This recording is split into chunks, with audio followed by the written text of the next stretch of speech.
green flag racing. Matt's getting an amazing start. Ultimate Case actually catching speed, napping. Matt getting the jump on his teammate down the inside. Necron losing to Cuckoo on the start. Can he pressure Dino into a mistake? Dino goes too wide and extremely close for P1. And is this going to be Jedlin going down the inside? Oh, there's a bit of contact. Oh, that's a spin. And there's another safety car. Oh my god, this carnage. Jedlin and Kaze are both in the pits. Fennec, Exus, and Dean are all coming in as well. It'll be very tight if he still wants to make it to the back of this pack, but in the meantime, we do have everyone out of the pit, so we're probably going to get going on this next lap.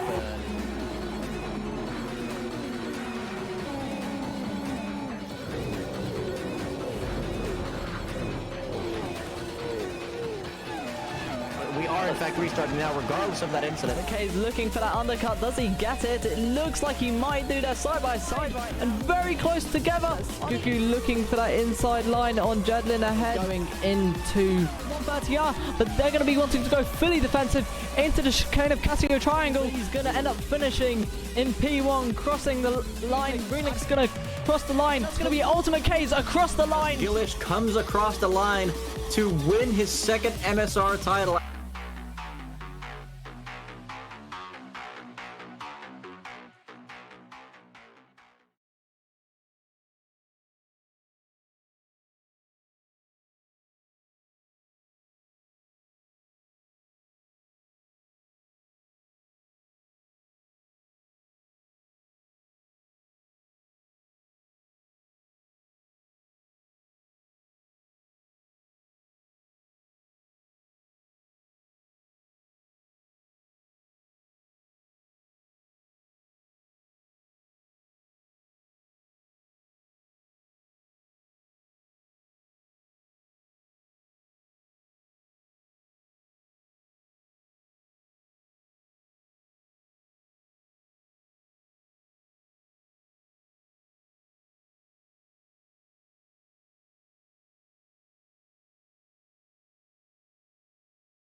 I'm having the drink now. You don't. Fine. Hold on. Hold on. This. Hope that my camera works. Hold on. Oh, I think we're also live. Oh, yes, we are. Hopefully. Oh, my camera isn't. Hold on.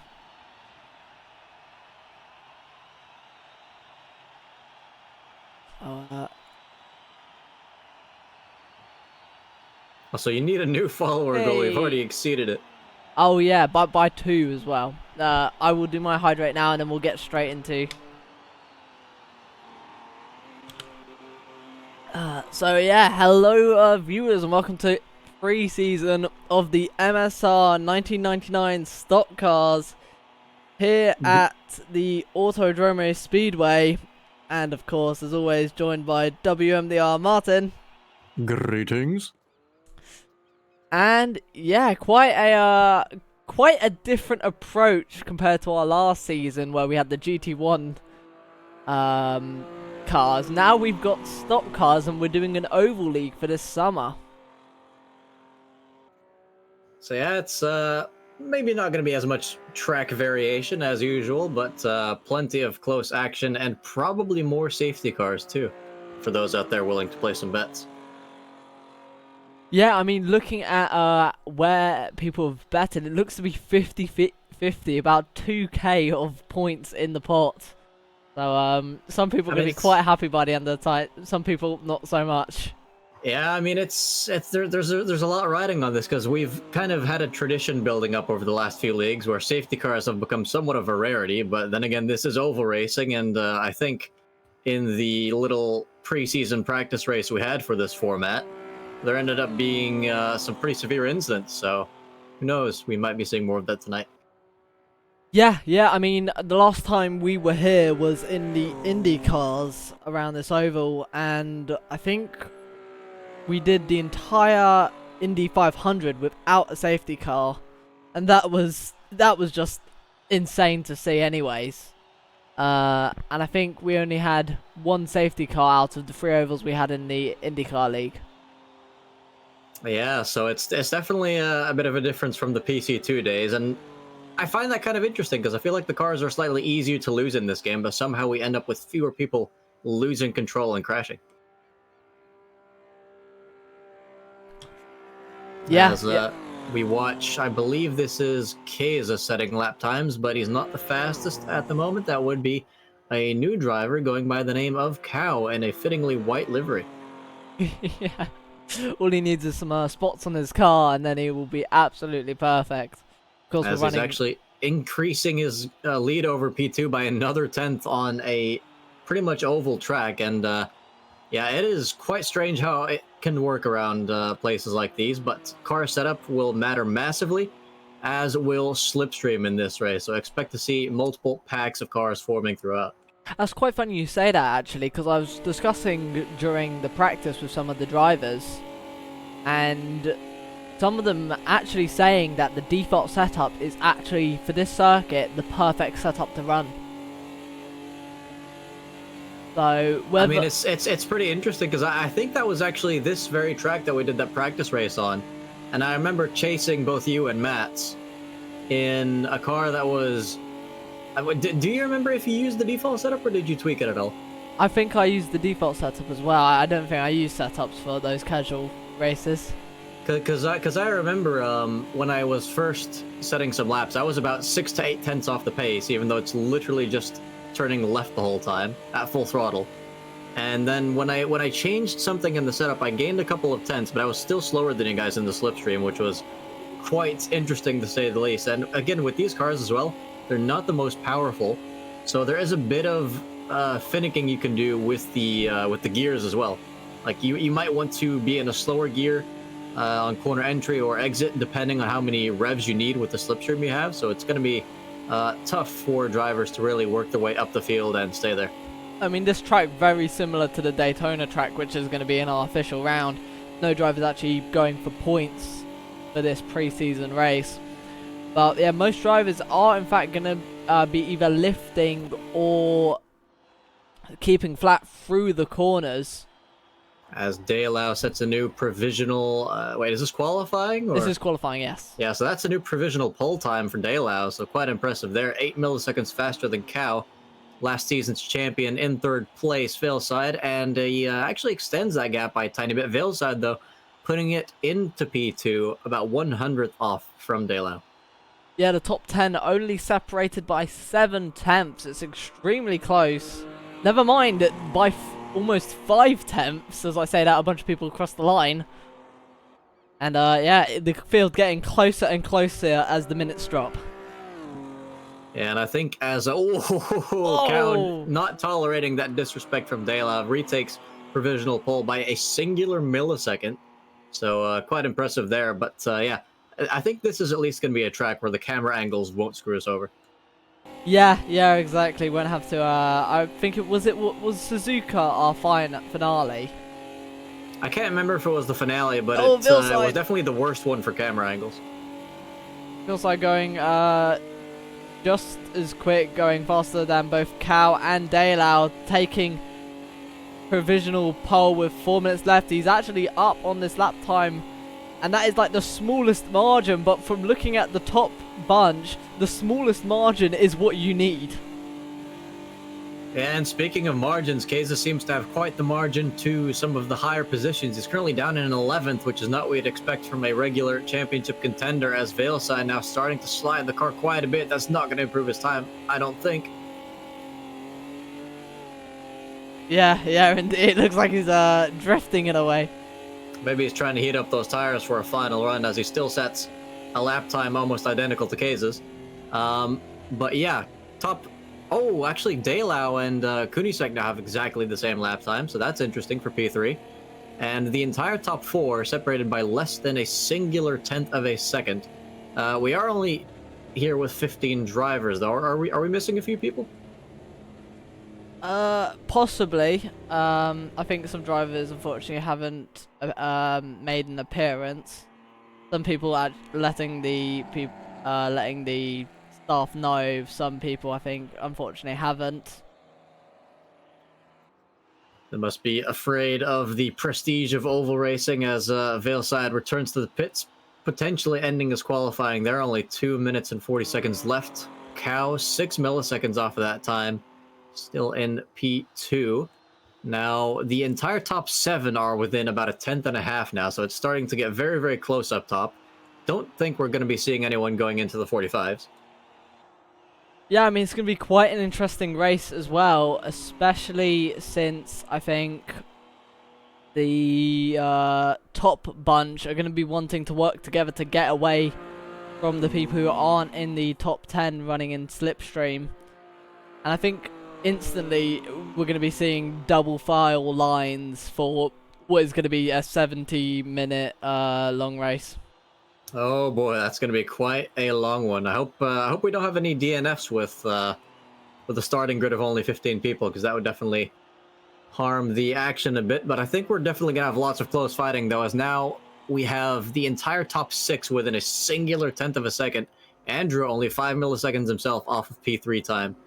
Daylau. So yeah, that is a very, very close up top. A couple of people could still improve for sure, as Fenix trying to knock trouble out of the top 10. Only a minute and a half left on the clock. Now JD not having set an official time yet. Oh, then you must be desynced. Of course. Because JD is P8 for me.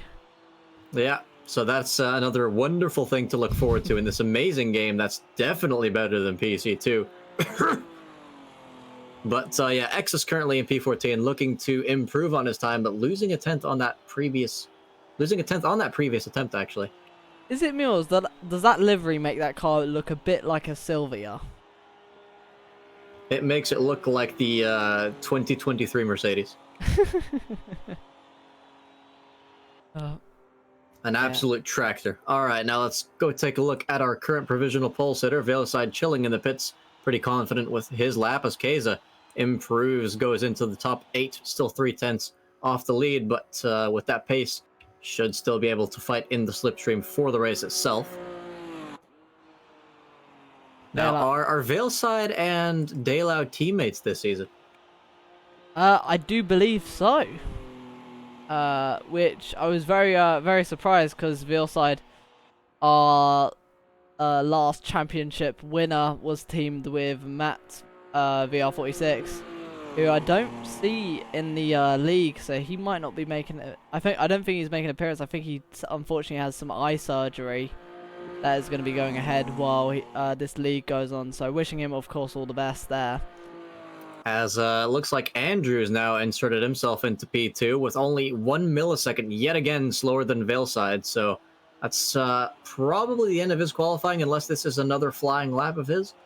Yeah, Andrew being one of the people in my chat from last season, constantly berating his now teammate, Binding, which I unfortunately don't see down on the list. But yeah, let's see if he can give us the qualities that he quote unquote says Binding can't. As he starts P2 in the Boy Gordo car. Only a millisecond behind Veilside, ahead of Cow by another 5 milliseconds. And Nismo, I'll let you do P4 through 15. Yeah, so Daylau and Kunisek doing both identical times. A little different on the sectors, but both identical times. Firerock in P6.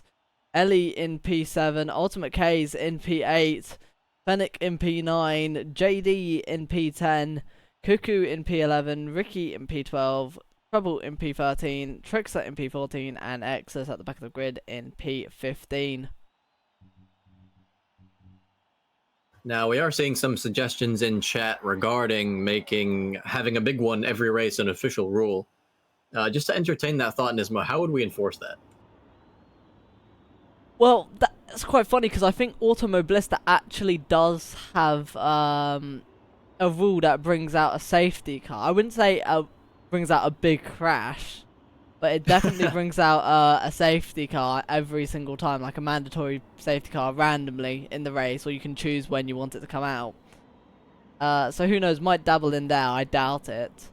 But yeah, I mean a big one. Who knows? I mean, Karlov definitely voted for there being a safety car. That's for sure. Now I'm confident on that. Yeah, he has. Meanwhile, Trickster receiving some support from Max in the chat, saying he wants to clear up the entire field from behind. He's definitely going to have the slipstream to give that a shot as he starts P14 out of 15 drivers. I mean, I'll say this from last season. Max telling me that, I wouldn't be surprised, to be fully honest. I think Trickster actually having a really good last season in the Porsche, and yeah, being able to, I wouldn't be surprised if he would be able to get himself in the top 10 over the first couple laps. As more support here from Eddie saying it feels weird being on this side, and he's also voted for safety car. A lot of people clearly voting for a safety car. And as well, I'm not surprised. Oval racing, at least as well as from real life as well, there's normally a caution or there's something going on constantly. But I think that I don't know if there's. I think for me it's 50-50 is there going to be a safety car, but I think a lot of people are going to be trying to find everyone's limits, which is why I wouldn't be surprised maybe people are going to be a bit more cautious on some side-by-side action. As the formation lap is about to start now, so don't get too excited just yet. The real start is not underway. Yeah, I mean, I think it's going to be interesting because if we do get a safety car incident, it's probably going to have to be early on in the race when everyone's still packed up together. And if we have smaller incidents than that, I mean, it could lead to people dropping off of the slipstream train. But if there's a safety car, it would really spice things up again. So hopefully, if there is an incident, it's enough to keep the field together. Yeah, indeed, as we see all the drivers going around this long bend, some of them warming up their tyres. As we had... Exus popping into view there on the left-hand side. Exus? No, that's Cuckoo on our left-hand side, isn't it? Wait, what position is JD in for you? 11th. Oh, remember yeah, I clicked on JD thinking he was in last place because he's still desynced for me. Yeah, Exus is at the tail end, of the field. I think we're we gonna now go. Are on the correct final car. I think we're gonna go around one more time. Is that based on insider information or? That's based on the fact that people aren't double file yet. So I'm guessing, you know, I mean, it'll be interesting to go single file, but I think we're gonna do one more loop. I should have now a formation lap ×2. As yeah, Vilside going across the line already, so I'm pretty sure. Yeah, I'm pretty sure this will be the lap. Everyone lining up side by side now. Vilside controlling the pack. I think going at a 100 kph or 80 kph. I'll have to double check. Why are the last two so far behind the rest? Maybe they're gonna try go for a slingshot. That'd be a pretty interesting move, as it seems like one car's ghosted already, so he's preparing for the worst. I think it's one of the... It's gotta be... Wait, is that JD? It is JD. I think it's JD for you because you're desynced with JD. Well, I looked on your screen and he seemed to be ghosted on your side as well, but I guess he's not anymore. Either way, strange things happening in AMS2 as we're about to finally get this hour-long race underway. I've been hydrated just before the start, so as they come round corner 4, because oval corners are done in the first part and the second part. I'm not sure how to feel about the hydrate, considering that the word poo was typed right before it. Like, did you get hydrated with poo, or how does that work? At least I'm not drinking it, I'll tell you that. But they're coming to the line, so we should probably get ready. It's Veilside to control the pack. Everyone very bunched up, and he's going. It's green flag racing, green flag racing. Everyone getting quite a good start. They're already 3 wide behind as they head into the first corner. Everyone keeping it clean so far, trying to keep in the slipstream. As we're now on board with Fennec, currently in around about 9th place. Not entirely sure because of JD's position, but everyone's kept it clean so far, and it looks like we're already about to go 3 wide into the next corner. Yeah, JD in 12th right now, so everyone in front of that, you don't have to worry too much about Martin. But yeah, we go around. This is where the proper speed is going to start to show from these cars. See some people already going a bit wide, and I think it's going to be quite interesting, the strategy of whether it is 2 times fuel and 2 times tyre wear as well. So whether people are going to be having to pit for fuel and tyre wear. A bit of bumping there between Veilside and Dayloud, the 2 teammates. Oh, as there seems to be some severe desyncing going on behind them, but no major contact yet. And yeah, I think Dayloud and Veilside are going to start bump drafting each other. Yeah, it looks to be. I mean, if I was that close to the back of Veilside at that point, I would want to pull to the side. But if I'm his teammate, I'm going to be wanting to try and push him. And I think Cal behind also trying to get in on the action.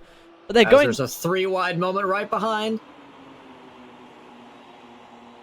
Looks like the car in the middle of the track getting the better line there, and it can all just really depend on the revs of the car, the slipstream up ahead, how much understeer you're getting from those tires. It's really, the same line is not usually going to work twice in a row, so you kind of have to adapt to the situation constantly. That's one of the things that makes oval racing that interesting. Yeah, and indeed, as we head down the back straight, this is where a lot of the main slipstream and people moving around is going to happen as we head into the next corner. You can see, I think that's Daylau going for the position, taking first place away from Veilside. Yeah, 2 teammates swapping positions there. Cal losing out to Ultimate Kaiser for P3. As things stand right now, still side by side. Same for the 2 teammates just up ahead. It seems, though, that we've lost Trixer and Exus. So I think those might have been some of the slower guys.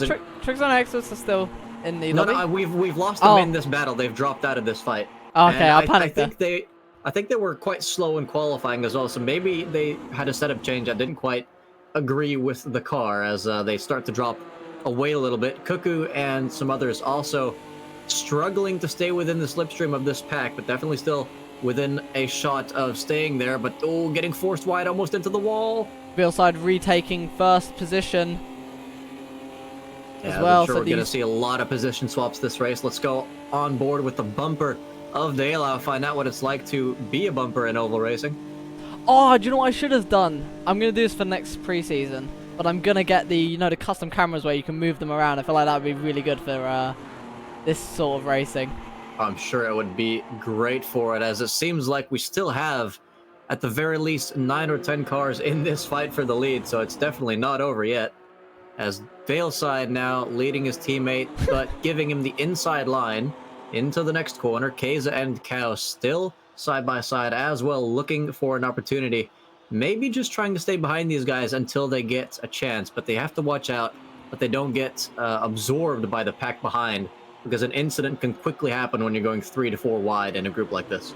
Yeah, and I think you've just made Veilside's and Daylau's team name there, calling Daylau Delside. That was just an audio bug. But yeah, these 2 teammates though, it's preseason, so there's no points on the line, so they're going to be battling, it seems. I thought they were going to be working together at the start, but clearly all gloves are off, and these 2 wanting Yeah, they're wanting the first place position. It's probably... Well, they're not really costing each other positions, though. It's more like they're kind of slipstreaming whenever they can, and when they can't, they try and make a 2x2 wall that no one else can get past. Yeah, yeah. And Keza and Cow behind still practically doing the same thing. So it seems like the guys on the third row and behind are really, really struggling to make any sort of progress in this race. But I'm sure that they've also seen what's happened to the likes of Trickster and Exus behind, and they do not want to take any sort of risks and end up having a lonely race like those two. Yeah, I mean, Trickster and Exus, they're going to be hoping for a safety car. They're completely out of the slipstream. And these guys are just going to be getting quicker and quicker unless they start hold on, is that Keza going around the outside for the lead? It is! That is quite a bold move. He's going to have to hope that there's no understeering from the cars to his inside, but they make it 3 wide and they make it work for now.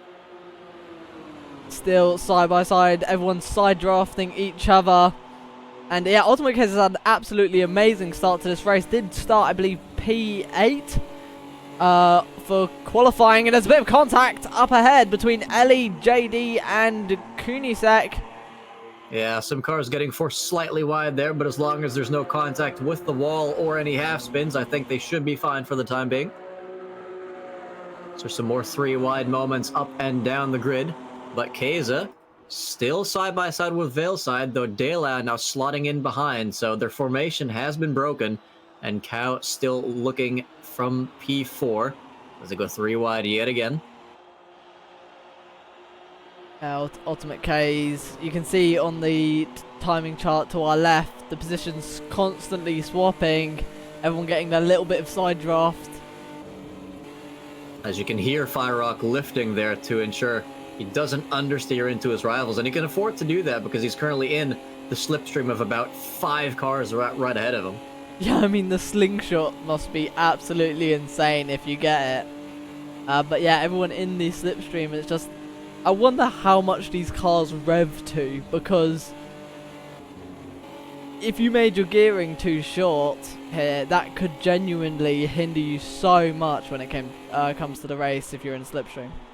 As Firerock not gaining any positions there, but seemingly gaining lots of time on his rivals as they all bunch up together. Keza dropping back down to 7th place from the lead, so the outside line not paying off on those last few attempts, as Veilside and Daylau side by side again, now with Ellie for the lead. Yeah, Ultimate K's, I think it looks like might have had a small mistake there, and he dropped from that top battle back into the midfield area. You can see his dark blue car there wanting to get back into that top fight as Ellie brings the fight to Daylau. Side by side has the lower line, but do they have the run coming out of the corner? Sure, it's going to be a long time side by side between those two as Veilside continues to drop down just like Keza. Now the pair side by side in P5 and 7.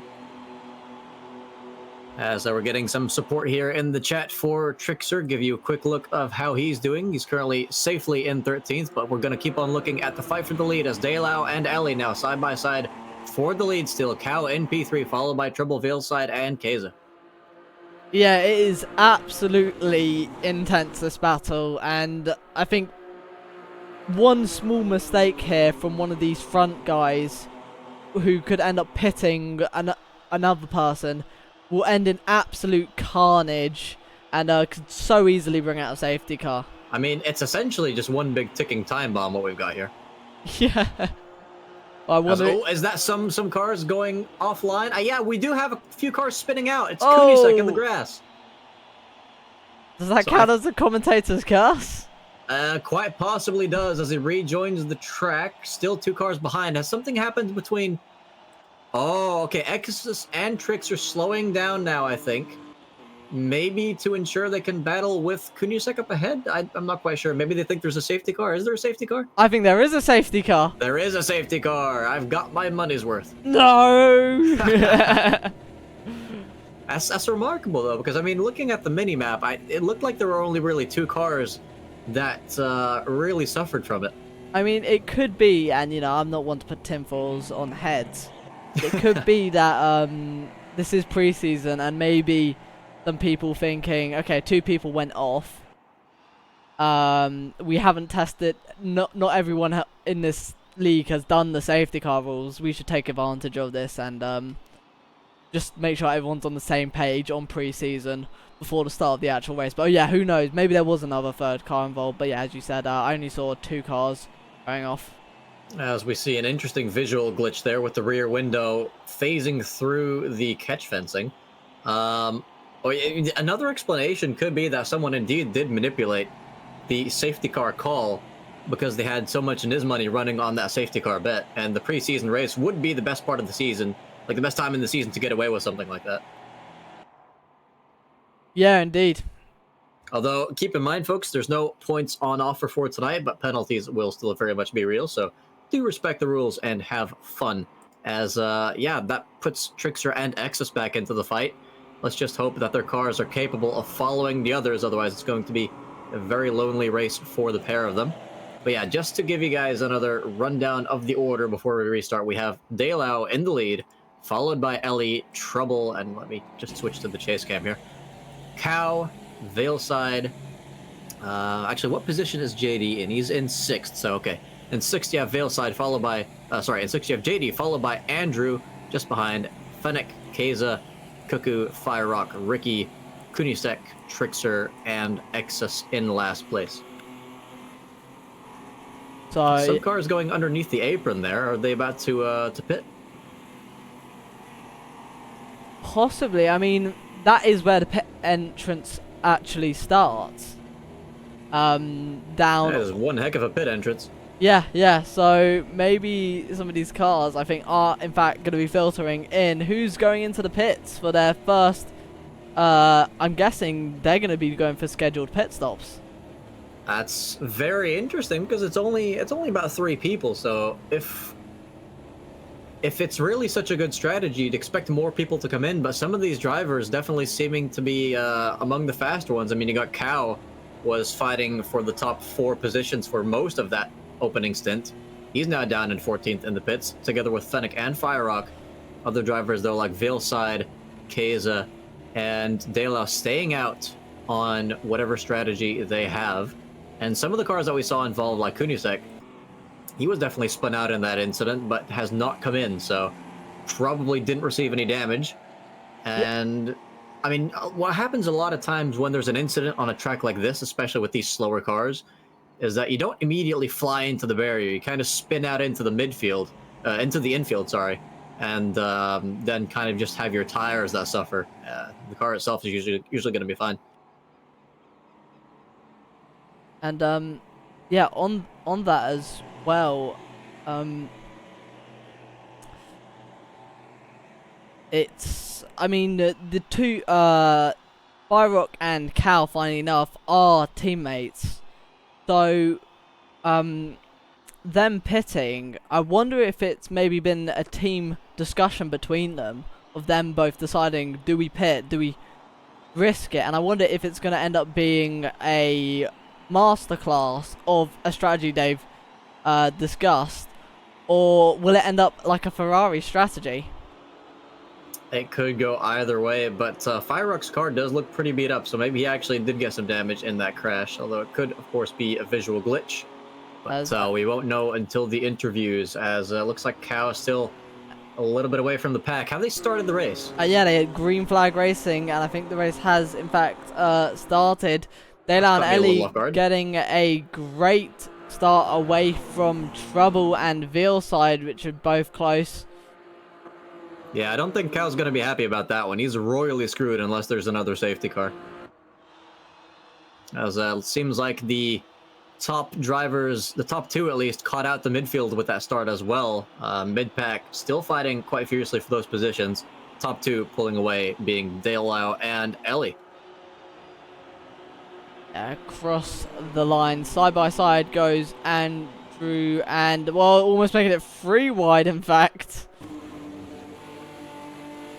As it seems like the top 2 starting to squander their lead already. Seems like 3 and 4 are joining that train, and Keza is going to want to lead the rest of the field back into that front group, but he's going to have to do his best and hope that the guys up ahead keep on fighting hard, as we're seeing more infield fighting, actually. Yeah, I believe, is that Cuckoo or is that Kunisek on the inside? Oh, but all we know is two teammates there having a collision, and that's going to allow Kunisek. Oh! That's grounds for a safety car right there. And once again, Kunisek involved, although I'm not sure if he's to blame for that. I don't know what I witnessed there. It looked like someone came up from the apron. And definitely there, I'm confident, definitely there. Well, that was 3 cars. Yeah, that was 3 cars, but no safety car has been called. I call absolute shenanigans on that one, but I guess if they keep racing, we'll just have to watch and see what they do, as Daylau and Valeside somehow, despite all that chaos, leading the field again with a 1-2, while trying to keep the others behind. Now under threat of both Trouble and Ellie, 2 other teammates, and yeah, it looks like this last incident has kind of mixed up the field a little bit more, as I think the midfield is now really... Yeah, this group is a little bit tighter, but the fight for the lead is what we'll be focusing on for the time being, as it looks like... I think that's Ellie going around the outside, but not quite getting a good run on the duo of Daylau and Valeside. But Keza has joined this group now, so he's managed to successfully catch up to these guys, dragging 2 more people with him, but the pack behind is probably not going to catch up to them anymore. I must say, I do find this quite ironic in the fact that safety cars normally bring packs together, and it did temporarily. And, well, from the restart, it's actually furthered the packs away from each other, which I find quite astonishing. Yeah, it's pretty unexpected to say the least. This Keza now pressuring for the lead yet again, so definitely hungry for that clean air up in front, as Trouble kind of drops back from that lead battle a tiny bit. But yeah, this fight goes down from P1 all the way down to P6, with 1 or 2 cars in between, as the pack behind seems to be breaking up slightly, actually. So we're gonna have to stay in each other's slipstream and catch up to each other a bit if they want to keep this race interesting, as Kunisek, now in last place, was potentially a damaged car. Cows managed to get an overtake on him, but yeah, still quite a ways away from the competitive positions. Well, if Cal doesn't need to pit again, then this will be an absolute masterclass. He'll be in clean air. He, you know, won't be battling too much, unless he as much as he won't be in the slipstream. That safety car would have actually put him on about a lap ahead. But he's got his teammate who's on the same strategy of him, but is in 11th in the slipstream, getting a lot more speed compared to him. I mean, as long as he doesn't end up completely alone, he might be all right if he actually is a pit stop ahead of the rest. But being alone on track like this is essentially a death sentence, because if there's people that are slipstreaming off of each other, they will be going a lot faster than the car that's just driving around on its own. As Keza now going around the outside of the 2 teammates yet again, trying to see if he can get the better exit, but possibly only getting P2 for now. Sticks a really wide line there. I think that's Ellie having a look down the inside again. Yeah, this pack of about 5, 6 cars. Half of which are all driving right next to each other. Yeah, battling for that first position, wanting to be the leader. They allow with the lower line, Valeside in the middle, and Ultimate K's on the outside. Looks like he might have a potential run here, as he's actually dragging Andrew along with him, which is interesting. Look at how wide he's going. That's 4 wide in the corner. Ultimate K's, he's got his nose ahead, but he's still stuck on that long outside line. Daylau's going to try and gain on that. Back into first he goes. And you can see they're visibly pulling ahead of the chasing pack, along with that one lonely car that seems to belong to Cuckoo. So hats off to you, my friend. It's going to be a lonely race. But Keza now in the lead, overtaking both Daylau and Valeside around the outside. But I think, yeah, it just depends on what corner they're really in, because the inside sometimes kind of just I'd say slots the cars back into position. It's a bit like one of those one of those like racing tracks for runners, you know? Yeah, You have like the inner lanes and the outer lanes. You have to start in a different position there. Yeah. Something that I find quite interesting is whenever De La and Vilside do get into some sort of attacking position, they do go 3 wide, but then whenever they seem to be losing some speed, they go back to their onto the same lane as each other. But it looks like Ellie is poked De La wide, not touching, but enough to get into the line. And now De La is going to be the one pushing Ultimate K's, but he won't do it, and he's going alongside. It's now Ultimate K's the one who's in the middle. It's an Ultimate K's sandwich. Ooh. Oh, there's a bit of contact there. Yeah, he just turned in on him when Case's nose was still there. I'm absolutely shocked that they didn't cause a big one there, but somehow they remain 3 wide on the exit of the corner. I was already thinking, with a wide entry like that, you need a really, really aggressive line into the corner. That's exactly what he tried to do. As Veilside now getting a bit of a bump draft from Andrew. Really, really risky move there. I wonder if he's going to be a little more careful for the rest of these 46 minutes. I mean, on my screen, he got just close enough. Wasn't proper bumping, but I guess decent. As we see De La once again getting a run using the slipstream. Around the outside he goes, and he's almost a car length ahead. And he's fully ahead past Ultimate K's and back into first place position from behind them. I like how we're trying to sell that as like a massive achievement, but that this lead is going to change hands like another 200 times in this race. As it looks like De La now defending the inside line from Keza. Half of this pack choosing the inside line, the other half choosing the outside, although it looks like Trouble's kind of switching lines depending on which one he feels is best at the moment, as he switches to the inside line now together with everyone but Keza. Yeah, Keza, if this entire train aside, they could genuinely push Keza all the way back down, because without any slipstream or without any bump drafting, your car is going to be significantly slower compared to the others. And keep in mind as well, I mean, this is quite the battle so far. Lots of changing of positions, but Trouble's not really been very involved in it so far. He's kind of been within half a second of these guys, not going for any moves. Oh, is that 4 wide? Yeah, it's going to be another aggressive turn in from the guys on the outside unless they lose a lot of speed, and it looks like they do, as Trouble is closing up way more than before now. Yeah, Trouble being our cameraman for quite a while. Now he's going to be part of the action. And let's hope that he can get in the slipstream and get his nose where it needs to be. Ooh, but hold on, it looks like there's a bit of a fight brewing here as well. Almost 3 wide over the finish line. So it looks like multiple teammates having a bit of a squabble here as they struggle to chase down Cuckoo, which I'm surprised they haven't yet. This is a pack of like 5 or 6 cars, and Cuckoo's on their own, and they haven't caught him yet. The gap is about 2 seconds. So we're back on board with camera car Trouble. Keza goes a little wide from the inside, has to, well, look like he hit the brakes. I think that's a visual glitch, because it says he's still hitting the brakes on my screen. All right, there, Nisma?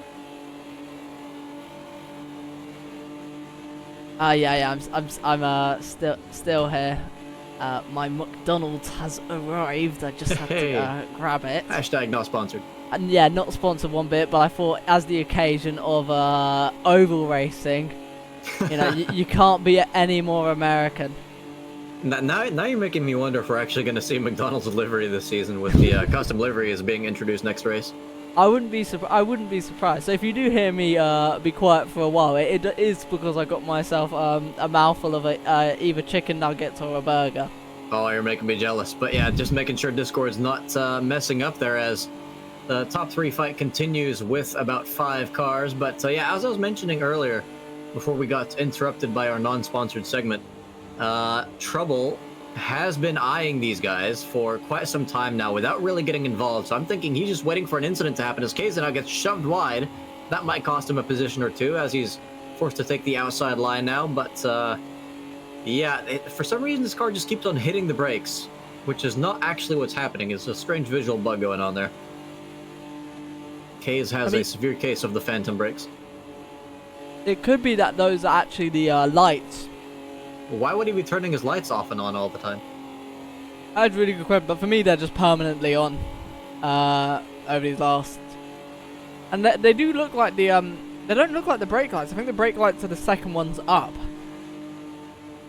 Maybe he's trying to tell the people behind him they need to work together. Yeah, no, I definitely think Trouble is kind of just biding his time, not going for any moves potentially until the very end, hoping for an incident to happen between these guys. And who knows, if he's just far behind enough, he could avoid any incidents while still being well within the slipstream. Because as soon as you drop away a couple tenths more than this, you are going to lose touch of the pack ahead of you, as has been the case with Cuckoo, who is now slowly starting to get caught by Kunisek and the rest of this pack, as it seems that Exus now is really the guy suffering, and it sounds like he's got higher revs than some of the other drivers. Yeah, it does. I wonder if he's potentially lowered his gear range by accident before the race, and has unfortunately not been able to. That setup change has basically screwed him and his car, so he can't go any faster than what he was expecting.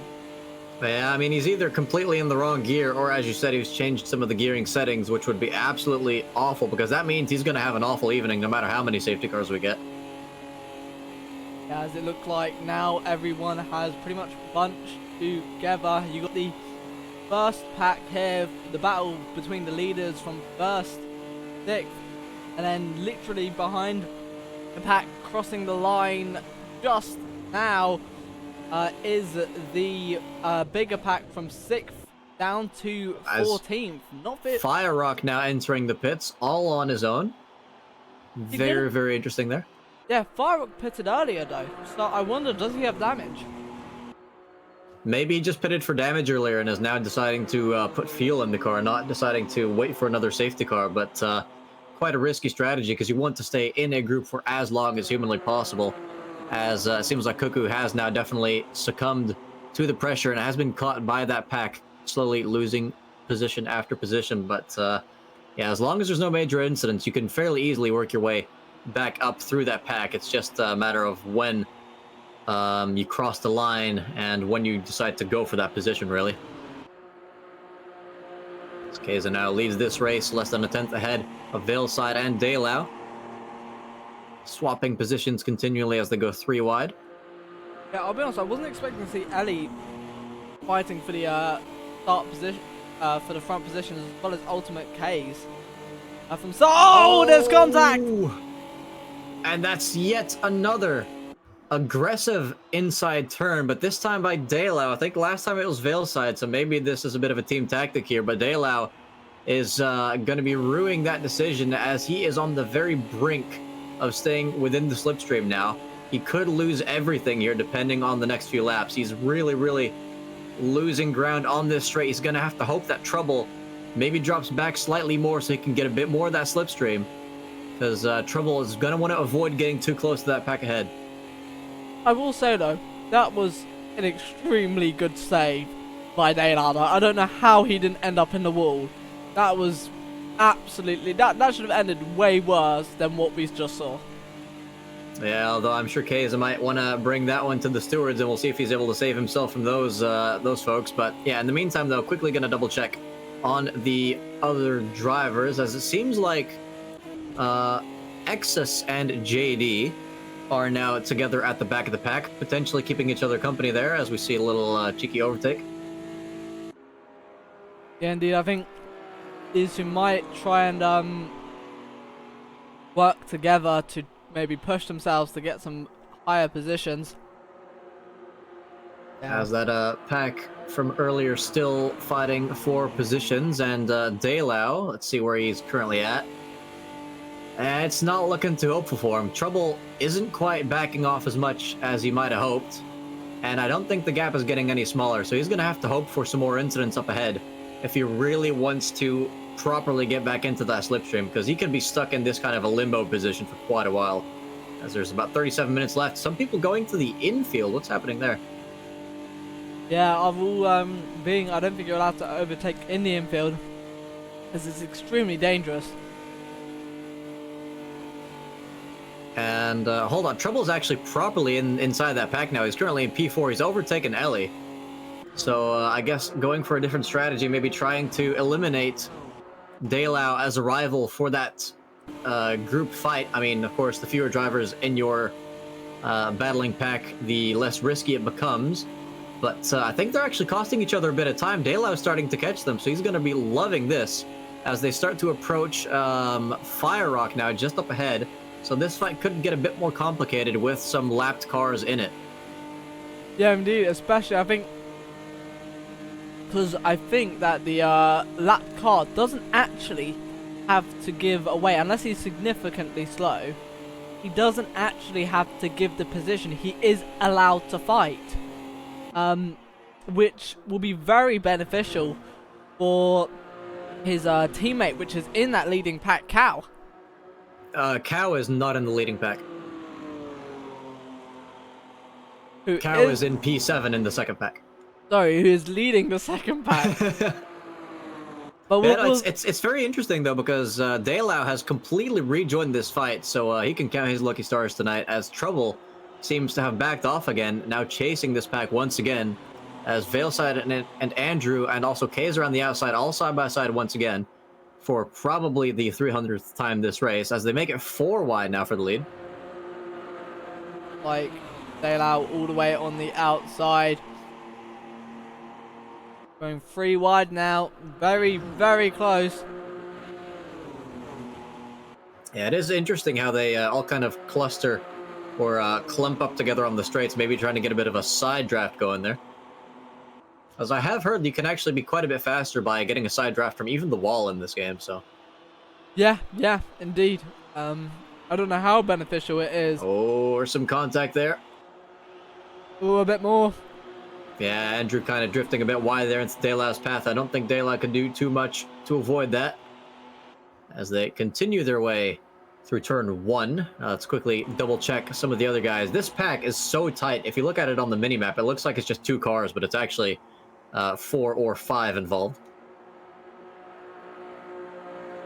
And Trixer, for some of the fans here, still in this fight as well, currently at the back of it, but could still fight for 7th place unless there's a safety car that bunches the field back up again. And it did look like Exus was potentially staying with someone else earlier to kind of keep him company, but he's now coming into the pits. And nowhere near JD, it seems. So, yeah, that's another pit stop there. Seems to be a scheduled one. I don't see any damage on that car. I mean, it is halfway through the race. It is a 70-minute race. So the 35-minute mark was the halfway mark, as there's a bit more contact between Daylau's rear left and Ultimate Kaiser's front right.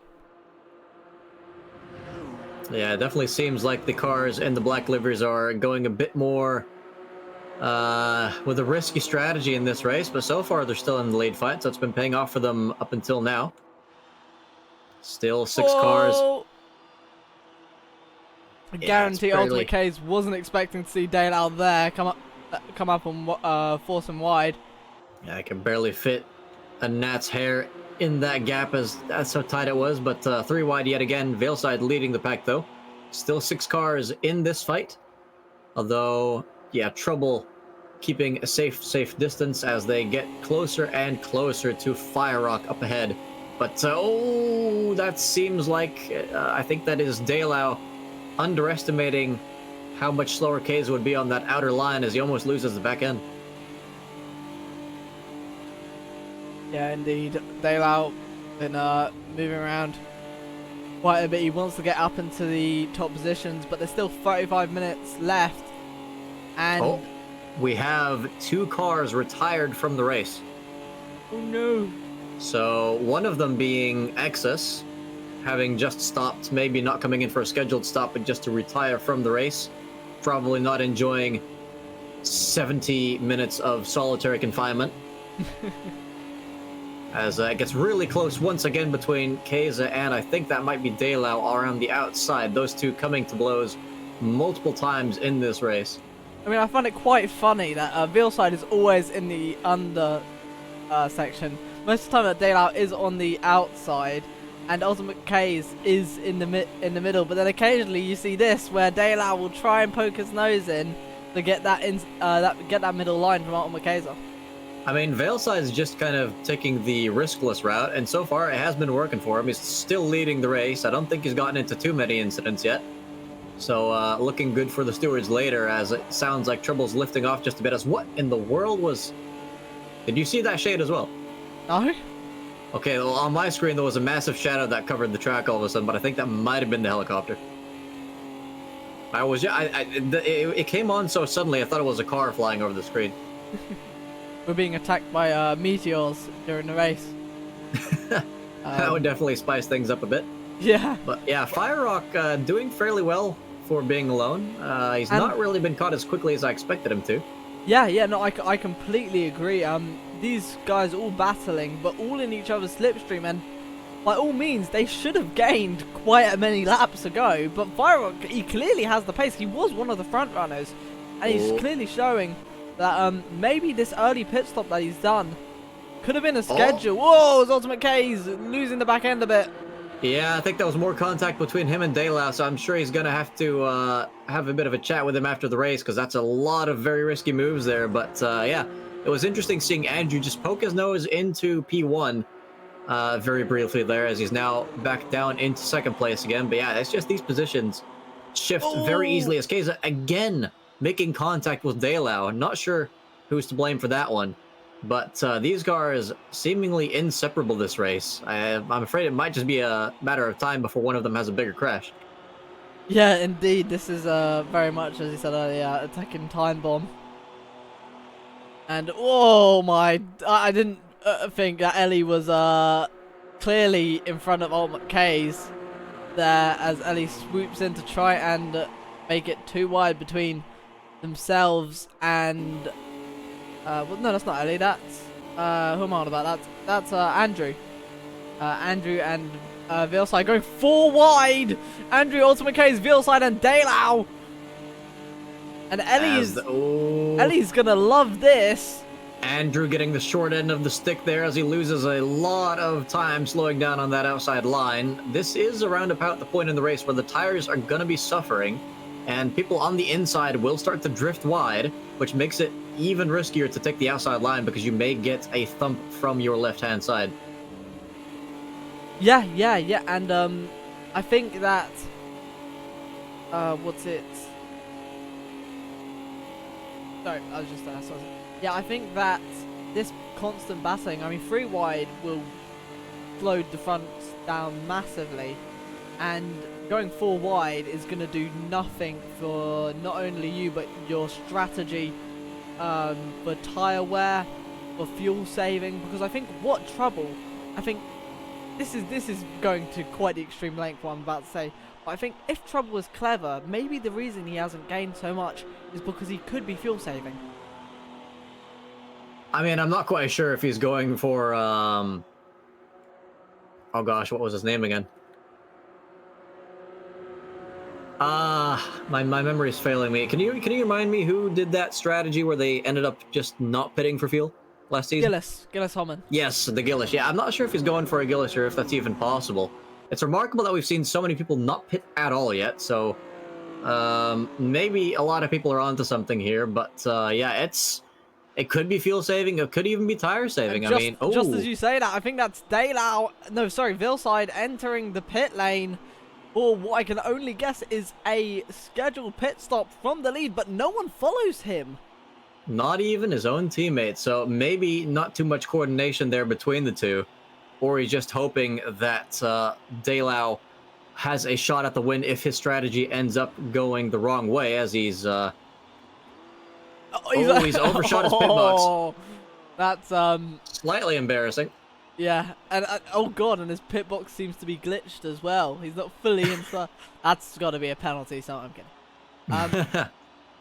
It's a $20,000 fine from the FIA for the team, as seems like, who's that taking a wide line there? It's actually Firerock now, letting them through, but I'm sure he's going to want to benefit from that slipstream and maybe just kind of take a look at things from behind, as Trouble's been doing. Yeah, I mean, I just heard him lift off as well there. So definitely just trying to maybe just stay behind him, not wanting to battle, which he is entitled to. Just staying behind and just trying to gain as much time as he possibly can. In the meantime, it seems like Veilside is now pretty much in last place, aside from Firerock. And that's someone else So- pitting. I think Someone that else is pitting, Andrew. you said.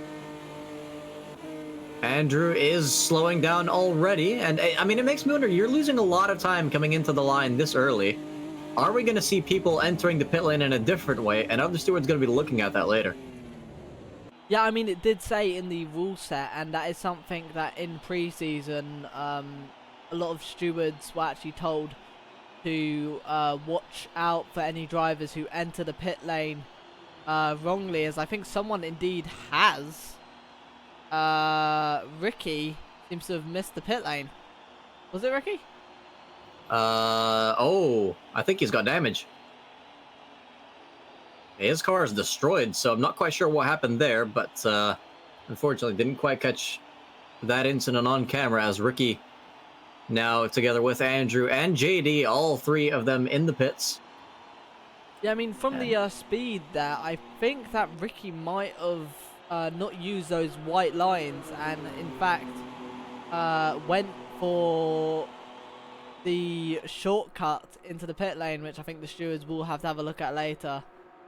Well, he's definitely received divine retribution if that is what he was going for, but yeah, Daylau still leads this race, chased closely by Keza and Ellie and Trouble. This fight now a 4-car fight, car behind them being Firerock. He's a lap down, so not involved in the fight for the lead as things stand. Now let's see where Veilside exactly came out. He's currently behind, who is that right up ahead? Is that someone who's a lap down? No, I believe that is someone who is a lap up. Oh, that must be Kunishek then. So Veilside Yes. is a full lap behind P8 as Keza now comes into the pits as well. Which leaves just Daylau, Ellie, and Trouble to continue the top 3 battle. I must say, I do find it quite funny that everyone, like, normally in a lot of O racing, you see when there's a big pack, you see everyone pretty much, as that's another driver going in to the pit lane. I think that's Daylau. Daylau going for that inside line, as you mentioned, and I just hope that people come out in the proximity of each other, because this is going to shake things up massively. People didn't come in together, so there are small variables that could end up placing people a couple of tenths away from each other, and that can be the difference between still being in a battle and being alone for the rest of the race. Fennec behind as well, pitting with Daylau. Yeah, as yet another car comes into the pits. Most people have visited the pits or are coming into it now. Seems like a fairly lengthy pit stop as well, but Ellie and Trouble now, the two teammates, seemingly on the same strategy, stay out ahead of Firerock, and let's just see if Veilside is... oh, well, Kunisek's come into the pit, so we can't really compare that pairing anymore, but seems like he is... Oh, he is far behind Keza. Maybe that pit stop not properly working out, but it could also be that your tyres might need some time to warm up. Well, he also overshot the pit box, which would have cost him multiple seconds. Yeah, of course. Yeah, that moment that I don't think Veilside is going to want to replay at all, as we see Ellie. What? Okay. The laws of physics are being severely violated here. There we go. I think they've found their pit box. Oh no, Ellie! That's way worse than what Veilside ended up doing. I mean, with this much reversing, I wouldn't be surprised if they got disqualified. Well, I think they're trying to find their pit box. I don't think they have... No, that was their right... I think they went into their right pit box originally, but then didn't realize it was theirs. Oh, that is an absolute tragedy. Ellie, from being in contention for the lead literally the entire race, losing it all in the pit lane with just 23 minutes left to go. Let's go back to Keza, currently the leading car out on track, not in the pits. Currently, Keza, Ellie, and Trouble still in the pit lane. We'll see where Keza comes out, but he is completely on his own. No other drivers that were in that battle are anywhere near him. It looks like Veilside, Andrew. We've lost Daylau. No! Delau is out of the race. We're down to just 12 drivers now, so the battle for the lead, quite frankly, seems to be a bit ruined by that round of pit stops. But the battle for second isn't over, as I think Cal is just coming out of the pit lane just ahead of Veilside, but I think Veilside is going to have the momentum off the corner. Who's going to come out of the pit lane first? Who's going to be able to defend? As it seems like Cow's going to come out behind, but still well within the slipstream. So this is, thankfully, a fight that will continue on. And I've got to say, that's quite remarkable, considering how early on these guys got separated. That Cow is now yet again in contention for a podium position. And Delau saying that he ran out of fuel. I guarantee, I mean, I saw him pit not too many laps ago. And I mean, that's got to be a fuel bug.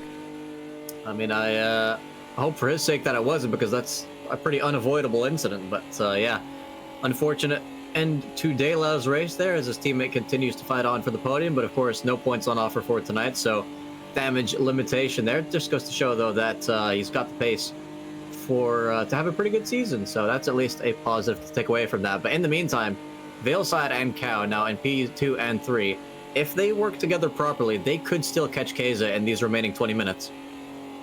Yeah, exactly. I mean, he's about practically 5 seconds ahead. But if these two are clever, they are, and I think they are being giving the bump. I think they could be working together to try fight for that P1. Because if they end up fighting, there's 20 minutes left on the clock. If they start fighting, they will end up losing time to Keza. However, if they start pushing and bump drafting each other, that gap could come down, and rather than just fighting for P2, both of them could be fighting for P1.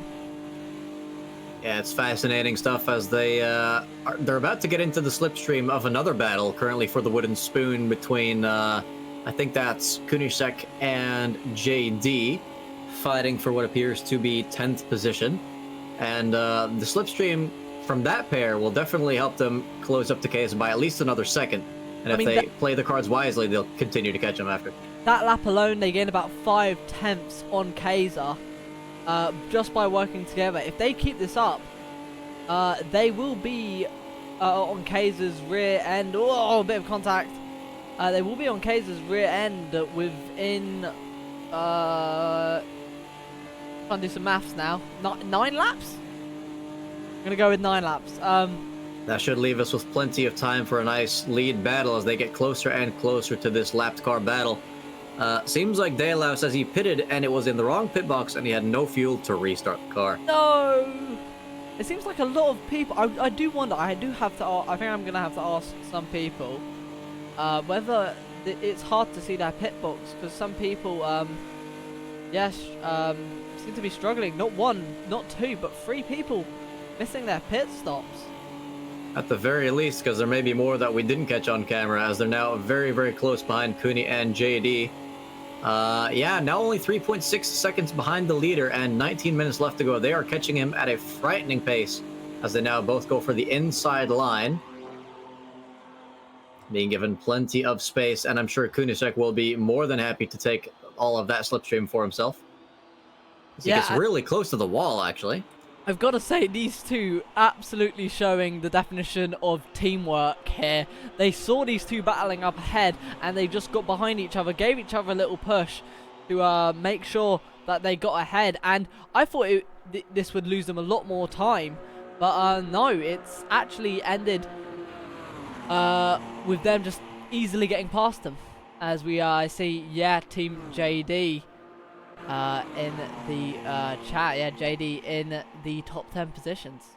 So now for some of the other guys who dropped out of that P1 fight, we're currently looking at Trouble and Andrew still together.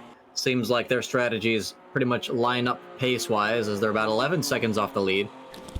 Good distance ahead of Fennec, and Ellie only 3 seconds behind Fennec. But yeah, Ellie the big victim of strategy or pit boxes there, as they come out 27 seconds behind the lead after fighting for the lead with Keza and others for so many laps.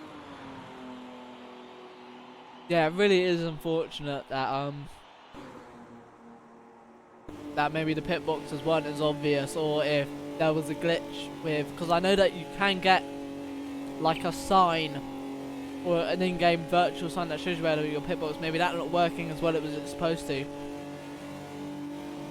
As the tables have most definitely been turned, we're now getting a better camera view from Andrew on Trouble's car. Trouble no longer the chasing driver, now being the chased instead. Andrew trying the outside line, but I don't think that's going to be any success. But yeah, just bump drafting Trouble. And I think if it weren't for the fact that Veilside and Cow have each other, I think Trouble and Andrew could have caught up to the pair of them. But because Veilside and Cow are bump drafting themselves, they are catching Keza. And I don't think these two stand any chance of closing that 7-second gap anytime soon. Yeah, that's something I want to mention. I mean, last lap, we saw Cow and Veilside do 44.960s. Meanwhile, Ultimate K, you can see him up the road. He's doing 46.3s. They're gaining about 4 attempts a lap on him consistently. As we're now on board with Kunisek and the lapped car behind the pair, slowly getting closer to Keza, and that's actually JD going for a move around the outside, maybe just preserving a bit of speed there without getting in the way of the top 3 fight as Kunisek slides back into 10th place. And getting in that slipstream more importantly. Oh, he's actually going for an inside line, but lifts off, so the top 3 can continue to take the lines they want. So yeah, it definitely seems like Kunisek's willingly keeping himself behind there, knowing that he's potentially having front row seats to the fight for the race win, as there's about 15 minutes left now. The gap between P1 and 2, only 1.3 seconds. I think we have a full-on podium fight on our hands again. As actually, in the meantime, Ellie has caught up and passed Fennec for P6. Oh, I did not see that anywhere. Yeah, I mean, the gap was about 3-ish seconds. Maybe Fennec took some pity on Ellie and decided to slow down and do a little bit of battling. But, yeah, I mean, they're not going to be lonely anymore, so I'm sure it's a net positive for both. But yeah, Fennec losing multiple seconds there and getting involved with Ellie now as And talking about Andrew... not being lonely, up the front, they've got really close to each other all of a sudden. That's the power of Slipstream. They finally got close enough. We got a battle for first place on our hand now.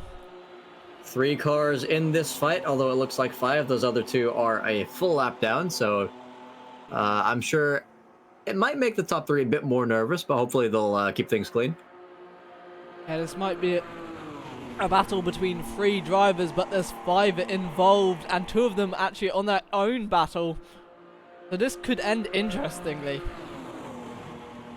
In the meantime, I'm quickly gonna switch over to this car. It seems like Fire Rock is getting closer and closer to Fennec and Ellie.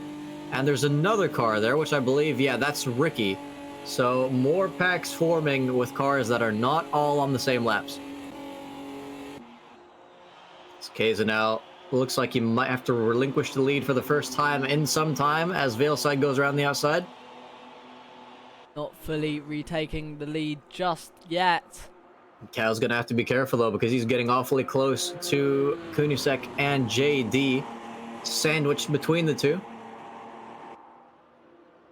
It was definitely interesting to see how differently they're driving compared to at the start of the race though, because I remember there was a lot of 2x2 stuff going on, and there were a lot of bump drafting in the first few laps. But once the 3 wide stuff started happening, that's when people started to kind of get a bit more daring, and I think that's when the pace started to slow down a tiny bit as well, as we've seen in multiple of these fights. But yeah, not really enough cars to constantly go 3 wide in this battle now. Ultimate Kaiser pushing the back of Veilside, and I think that's not Cow. Yeah, Cow is fine enough behind one of the back markers. As the back markers are, in fact, they are allowed to battle, as I've mentioned before. So they are actually entitled to be there. And that is going to be hindering Cow quite a bit. It's hindering Kaze right now. He was trying to go for that inside line. Is forced to take the middle line now, as Cow gets run on his outside, and Kunisek going to come from the top of the hill out of this corner, but I don't think his run's going to have too much of an effect on these guys. JD being the biggest thorn in the side of the top three as things stand, but keeping it clean so far. As head through this long corner, Kunisek going very hot into it. It's not going to do his tires any good, but the revs definitely sound nice. I mean, with 12 minutes left, I guarantee we're going to start to see some ridiculous moves come to play as Ultimate Chaos gets alongside of Veilside. His nose is ahead going into the next corner, but he's stuck on that outside line. Can he hold it around the outside? Veilside is back in front. And Cal having to... in fact, Cal getting past the... Oh! That was... As yeah, Kunisek almost making a move on JD. Almost going under the line. There's another car up ahead that they might be catching, actually.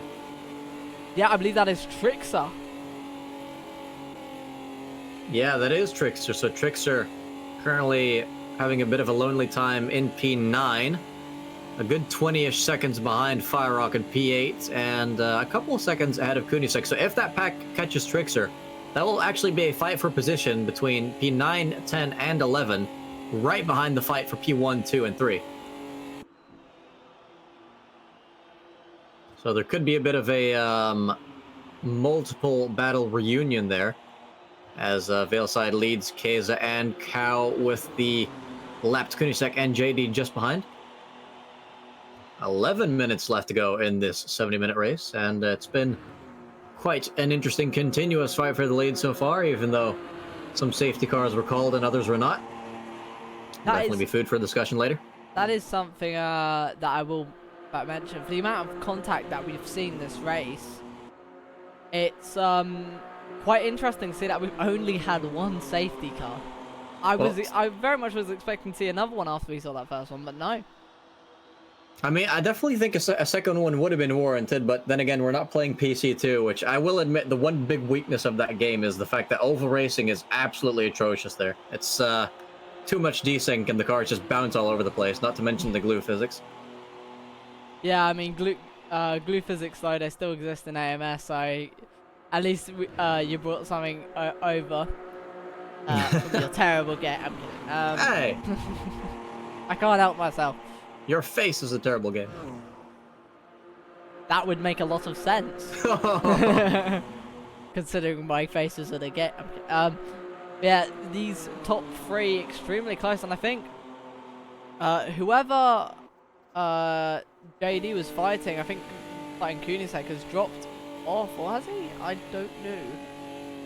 Just taking another look at Fire Rock. It looks like that pack of cars up ahead now has another one in it, so it's still Ellie fighting Fennec, and who is that there with them? Is that Ricky?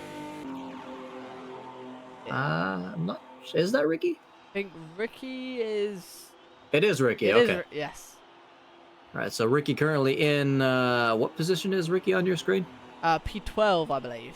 Okay, that would put Ricky in last place as things stand. Not too far behind Kunisek, but definitely too far to... make up any sort of positions. Let's quickly double check on the top three. Still Veilside, Cow, and Keza Cow swapping positions with the German, as JD and Kunisek still ever close to this pack. Let's see how close they're getting to the car up ahead. Not very close. So it seems like they've definitely been battling more than bump drafting at the moment. I don't quite think they want to catch up to Trixer too soon. There's a car up in the wall. That's Trixer. Trixer's off into the barrier. So that's going to change things instantly. If he's not got any damage, that's definitely going to slow him down enough to become a part of this pack. As Veilside now well within the slipstream together with Cow, but Keza faster outside of the slipstream. As they head into the second banked corner. Keza back into the slipstream. And that is a Trixer ahead. Ultimate K is getting a mega run on Cow. Oh, there's a bit of contact, it seemed. Unless that was desync. Not sure, but Trixer now. Oh, it looks like his teammate actually giving Keza a bit of a bump there as he tries to avoid his teammate. But yeah, Trickster relinquishing so much speed that he's actually just shipped 2 positions to JD and Kunisek. So he's going to want to pick up the pace again. As who is that right behind? Have they been secretly getting caught by another pack of cars this entire time? It's Trouble and Andrew. They're only 3 seconds off the lead. Oh, this could... I mean, if they keep on gaining... Last lap, they were about 4 tenths, but almost 5 tenths quicker than the group ahead. So this could get interesting. If they can gain within a good 5 laps or so, we could have a proper front row battle, if not an even better one that we're currently having.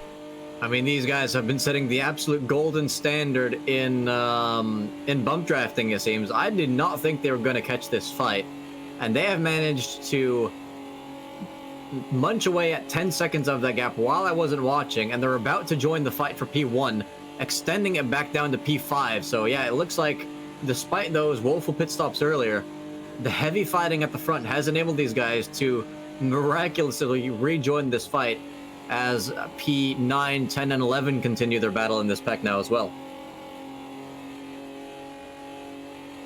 In the meantime, Fire Rock is getting a little bit closer to the squabble up ahead. Still a couple seconds separating the quartet. But yeah, that could well turn into nothing by the end of the race as well. Funny enough, doing an identical lap time to Fennec that lap.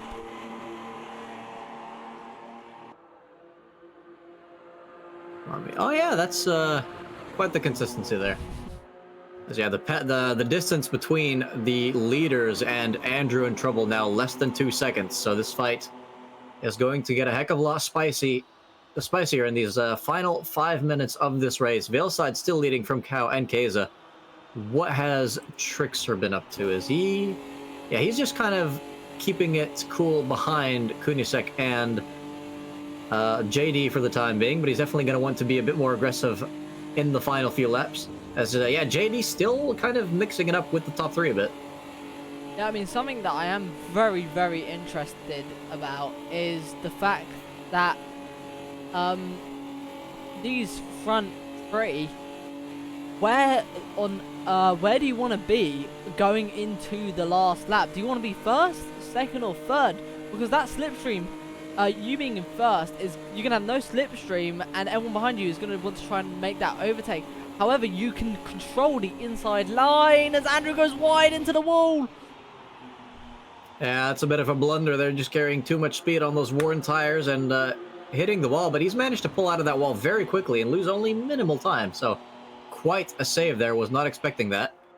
As who is that right behind? Is that Trickster backing off? Yes, it is. Okay, let's go on board with Trickster, our new camera car. And this is it, you wouldn't believe it, but this is the battle for P5 coming in the last 5 minutes of this race. And you'll notice though there are more than 5 cars, because there is another battle going on for P10 in this battle. For P9 even, is currently JD occupying that position, but while we were busy blabbing about, Trouble has come in and taken the lead. Andrew as well, going up to 2nd place. So these guys who were a couple laps ago about a second away from this group have entered it and have just completely leapfrogged them. Yeah, taken as much advantage as they have on them. Now, my question is, are they going to try and keep on bump drafting and leave these guys in the dust? Because if they keep on fighting, that former fight for P1 is going to turn into a fight for P3. And it does look like Cow is... Oh, hold on. There more pit stops this late in the race? Yeah, Veilside and Cow both pitting.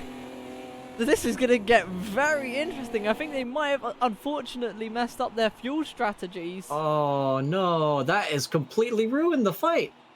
We've just lost about half of the contenders for the top 3 positions. Veilside and Cow surrendering their podiums there to get some sweet oil for those engines. And that just leaves Keza and Trouble and Andrew out there in the fight for the top 3.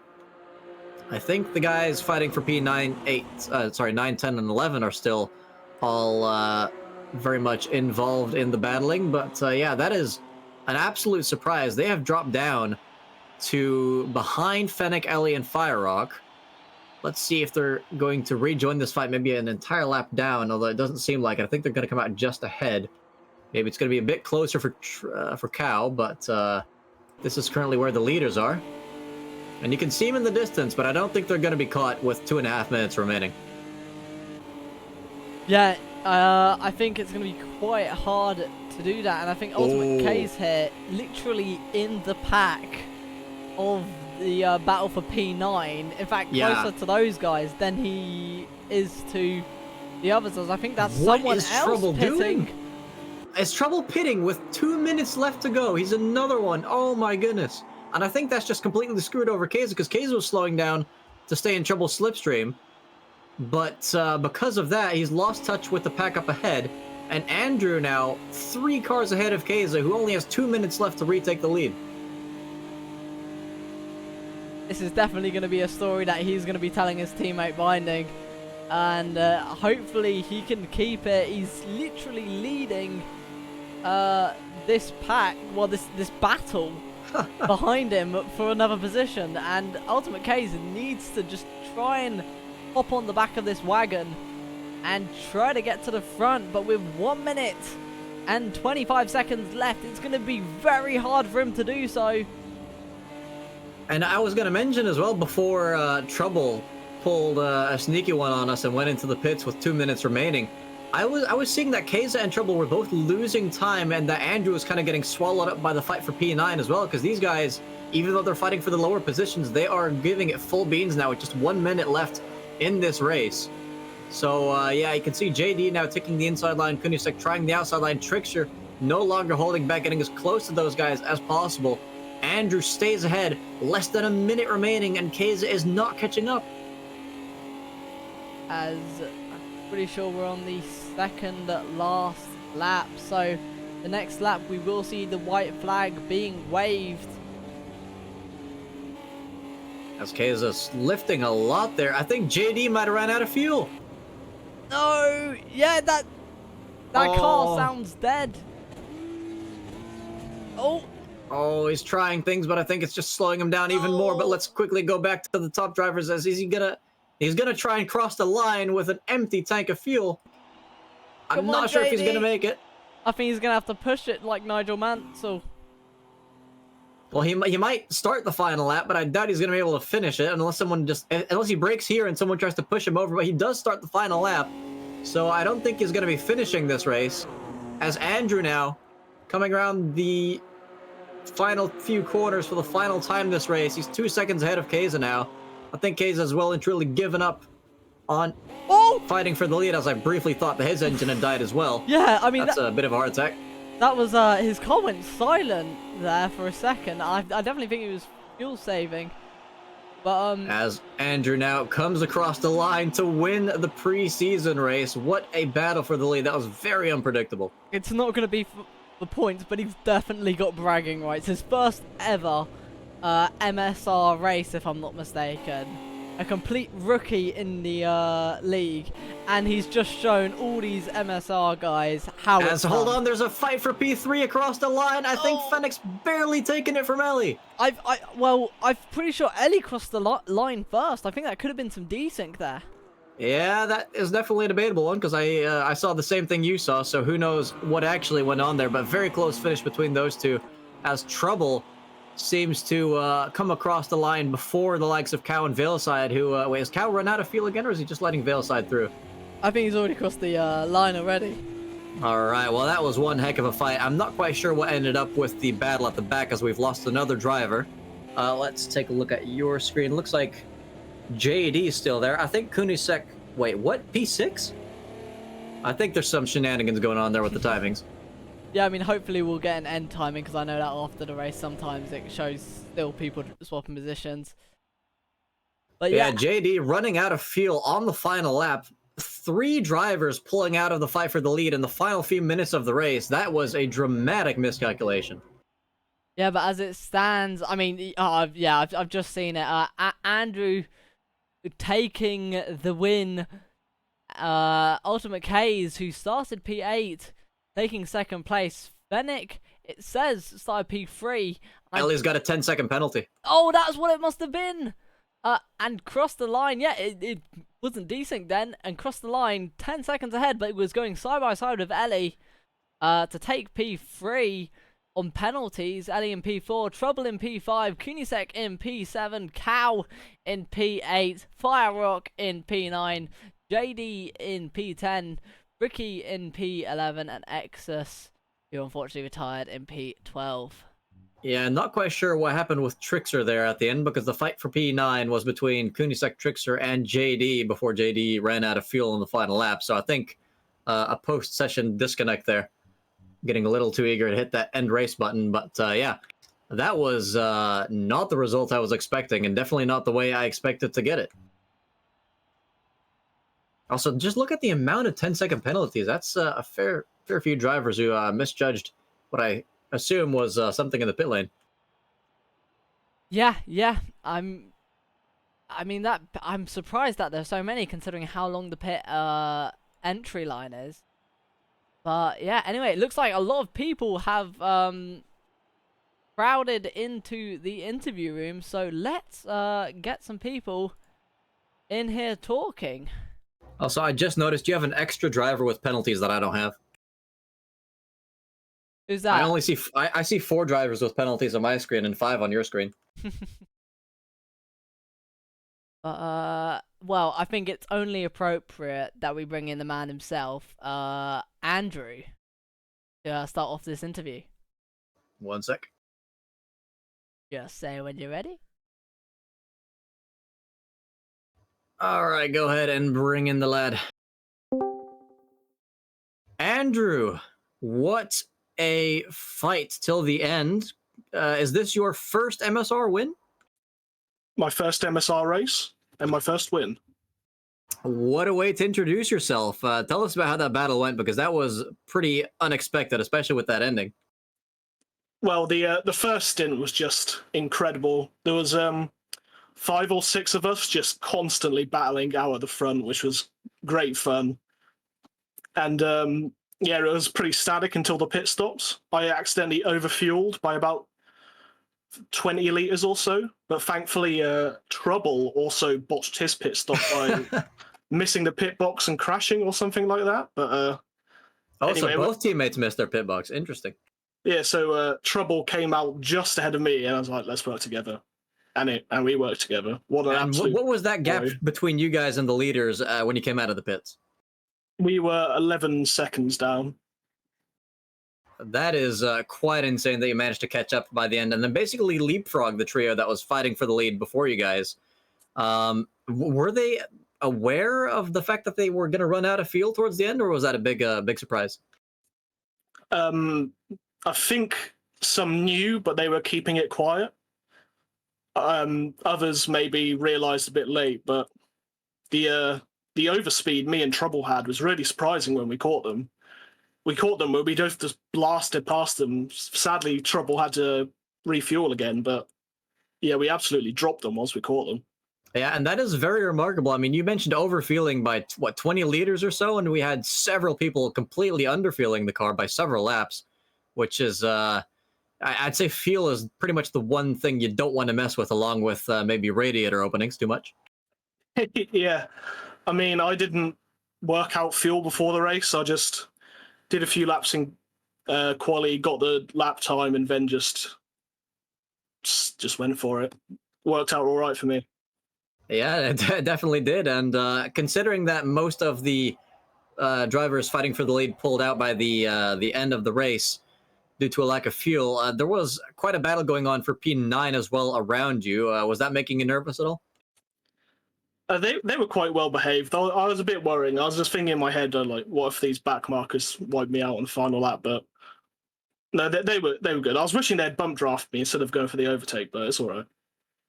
Yeah, I mean, you ended up staying ahead despite all that as well. So what do you think ended up causing Keza to drop back by 2 seconds when you crossed the line? The only thing I can think of is tires. Maybe he used them up early in the first stint. I was trying to go a bit slower in the first stint for tires. So I kept getting swamped within the first 20 minutes or so. So you'll have to ask him. Maybe he cooked them. And speaking of the first 20 minutes, before I hand the mic over to Nismo, did you get a front row seat of any of the incidents that caused a safety car or almost caused one?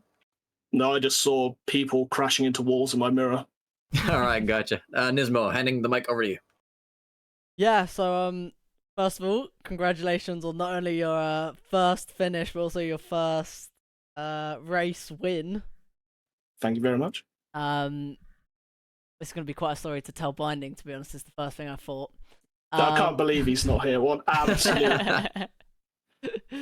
Look, we would have won by about 20 seconds if he were here. Yeah. Yeah, yeah. How do you plan on bringing the news to him? I'm just going to rub it in his face. He was pushing so hard for a podium in your GT1 league. Mm. And I kept mugging him off there as well, so I'm definitely going to let him know about this one. Well, yeah, my question is for you is, during that whole battle towards the front, obviously catching the likes of Ultimate K's, Veal side, and Cow, there was also another freeway battle going on between, I think, was it Kunisek? I'm trying to remember off the top of my head now. It's quite hard. It's Kunisek and two other drivers, I believe. Did the back markers really have an effect on how you made the moves past the others, or was it completely fine and simple? I think it definitely had an effect. I think I got lucky with them, because when we caught the pack, I made some risky moves. I just dived through the middle of a couple of them, so it helped me out. But on another day, I would have just died and killed everyone else as well. Potential threats there for the rest of the season. Yeah, that race was quite something. And you say it's your first MSR race. How long have you been watching our races? I watched most of the GT1 league you did. Oh, and were there any standout moments that really inspired you to join us for this season? Yeah, watching Binding bottle a podium every race.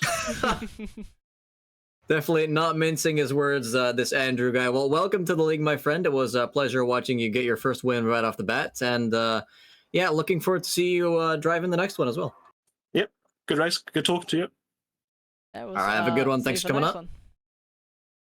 Now, I will let you select the second interviewee as we have Cow, Cuckoo, Dela, and Trouble available. Oh, I mean, right now I'm stuck between Daylau and Cow. But I think we should bring in Cow, since he was fighting in those last minutes for that top position. Yeah, I was gonna say let's bring in Cow because he actually finished the race. Right. Cow, welcome. Everyone was wondering who was going to be next, and I said it was going to be me, and right after I got dragged.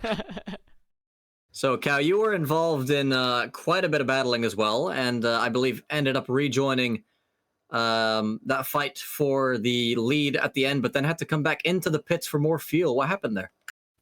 I didn't put enough fuel in the car. It was pretty unfortunate because that first caution came out, and I pit.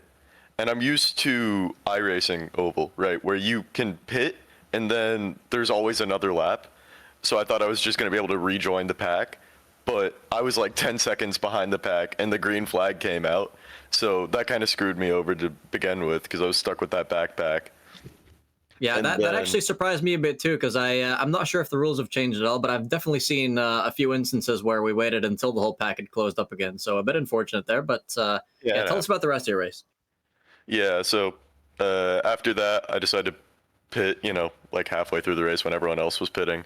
And I didn't take tires, which helped me like rejoin with the lead. But I got a pit speeding, I missed my pit box, and I repaired my engine. So if I hadn't done any of those, I probably would have been like 4 or 5 seconds ahead of Ultimate at the very least.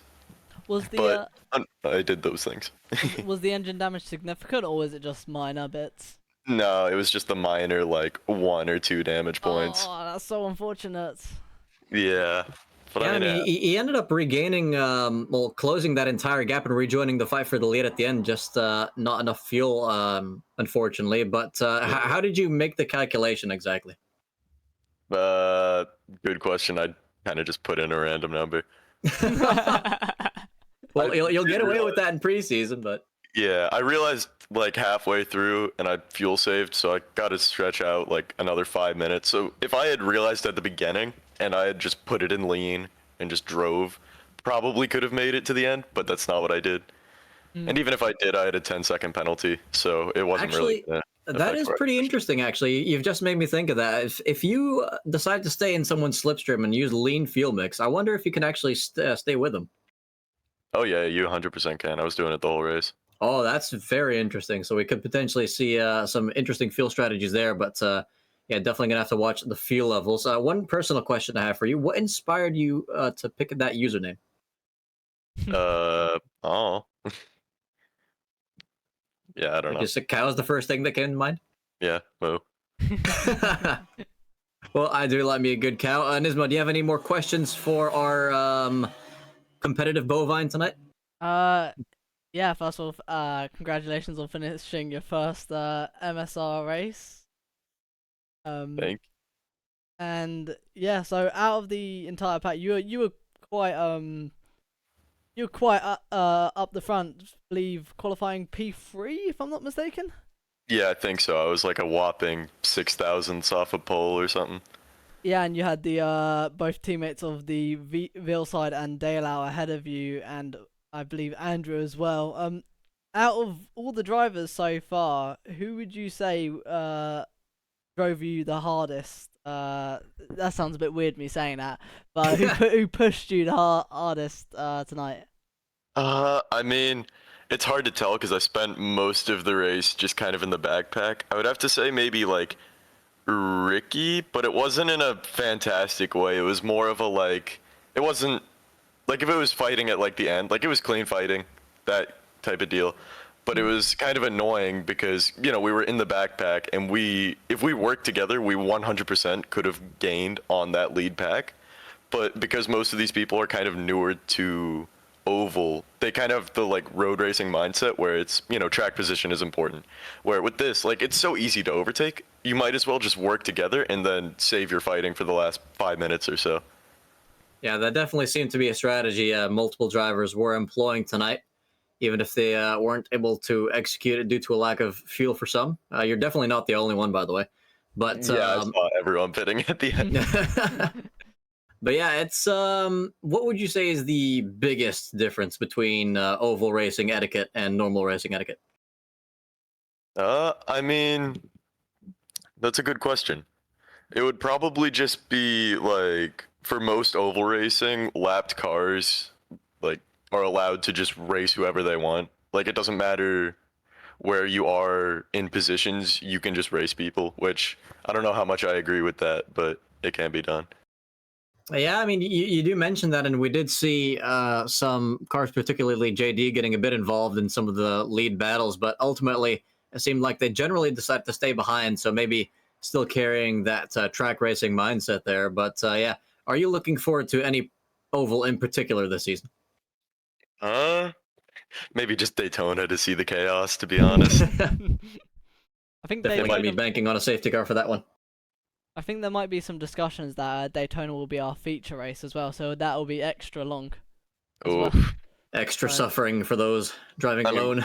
With all the fuel saving, it might become a pretty boring race. Like Yeah. just single file gaming, everyone just no one wanting to lead. I mean, that is the big risk when you end up starting with a bit of a smaller lobby. Typically, we have a few more drivers than we had tonight, so hopefully that number picks up a bit for the rest of the season. But yeah, thanks for coming on, Cal. I think we're going to have to head to our next driver, and good luck for the season. Thank you. Thank you for hosting this race. It's been a pleasure. All right, now next driver we could bring in. Oh, Veilside's popped in there. Yeah, I mean, I was gonna bring in a Daylau, but I think Vilside didn't. I think Vilside finished ahead. Actually, no, unfortunately, yeah, Daylau. Oh, Daylau had the glitch. I think. Well, he ran out of fuel. We're not quite sure what the cause was, but could have been the glitch. But I think let's. Ooh, the thing is, Vilside just joined. I think he needs to wait his go. Let's bring in Daylau for now, and then we'll bring in Vilside. Rightio. Oh, Daylau. no. sorry about the ending to that race, but it was very competitive for the most part from you, and we saw a lot of action there going 3 wide for the lead. Did you have fun tonight? Yeah, of course I had fun tonight. I'm just sad that I didn't fix all my AMS2 settings, so I could, pit in the right box and not see others people boxes. So yeah. I mean, I could have made it to the pit box, but yeah, I had like 0 liters, and when I stopped fully the car, I couldn't, get it back going. Yeah, it definitely seems like multiple people ended up missing their pit boxes, so you're not alone in that one, although I think the DNF part was definitely a bit more unfortunate. But yeah, how much preparation did you put in for this race? Because it definitely seemed like you were really competitive out there. I mean, it was like an hour, maybe an hour and a half. But yeah, I think it should have been an easy win. But yeah, like stupid mistake, and it was really hard to bump draft and get away with whale side at the start, because I had a really good start and we were instantly P1, P2.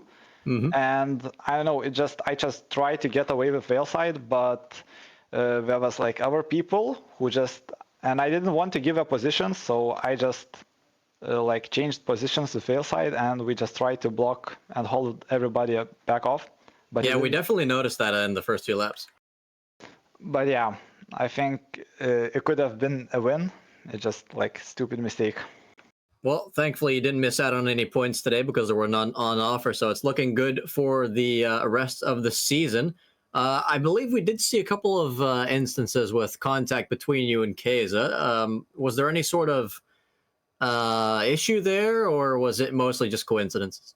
I've got to admit, it probably was my fault because I didn't know how much space there was left, so I was a bit greedy and I tried to take as much space as possible.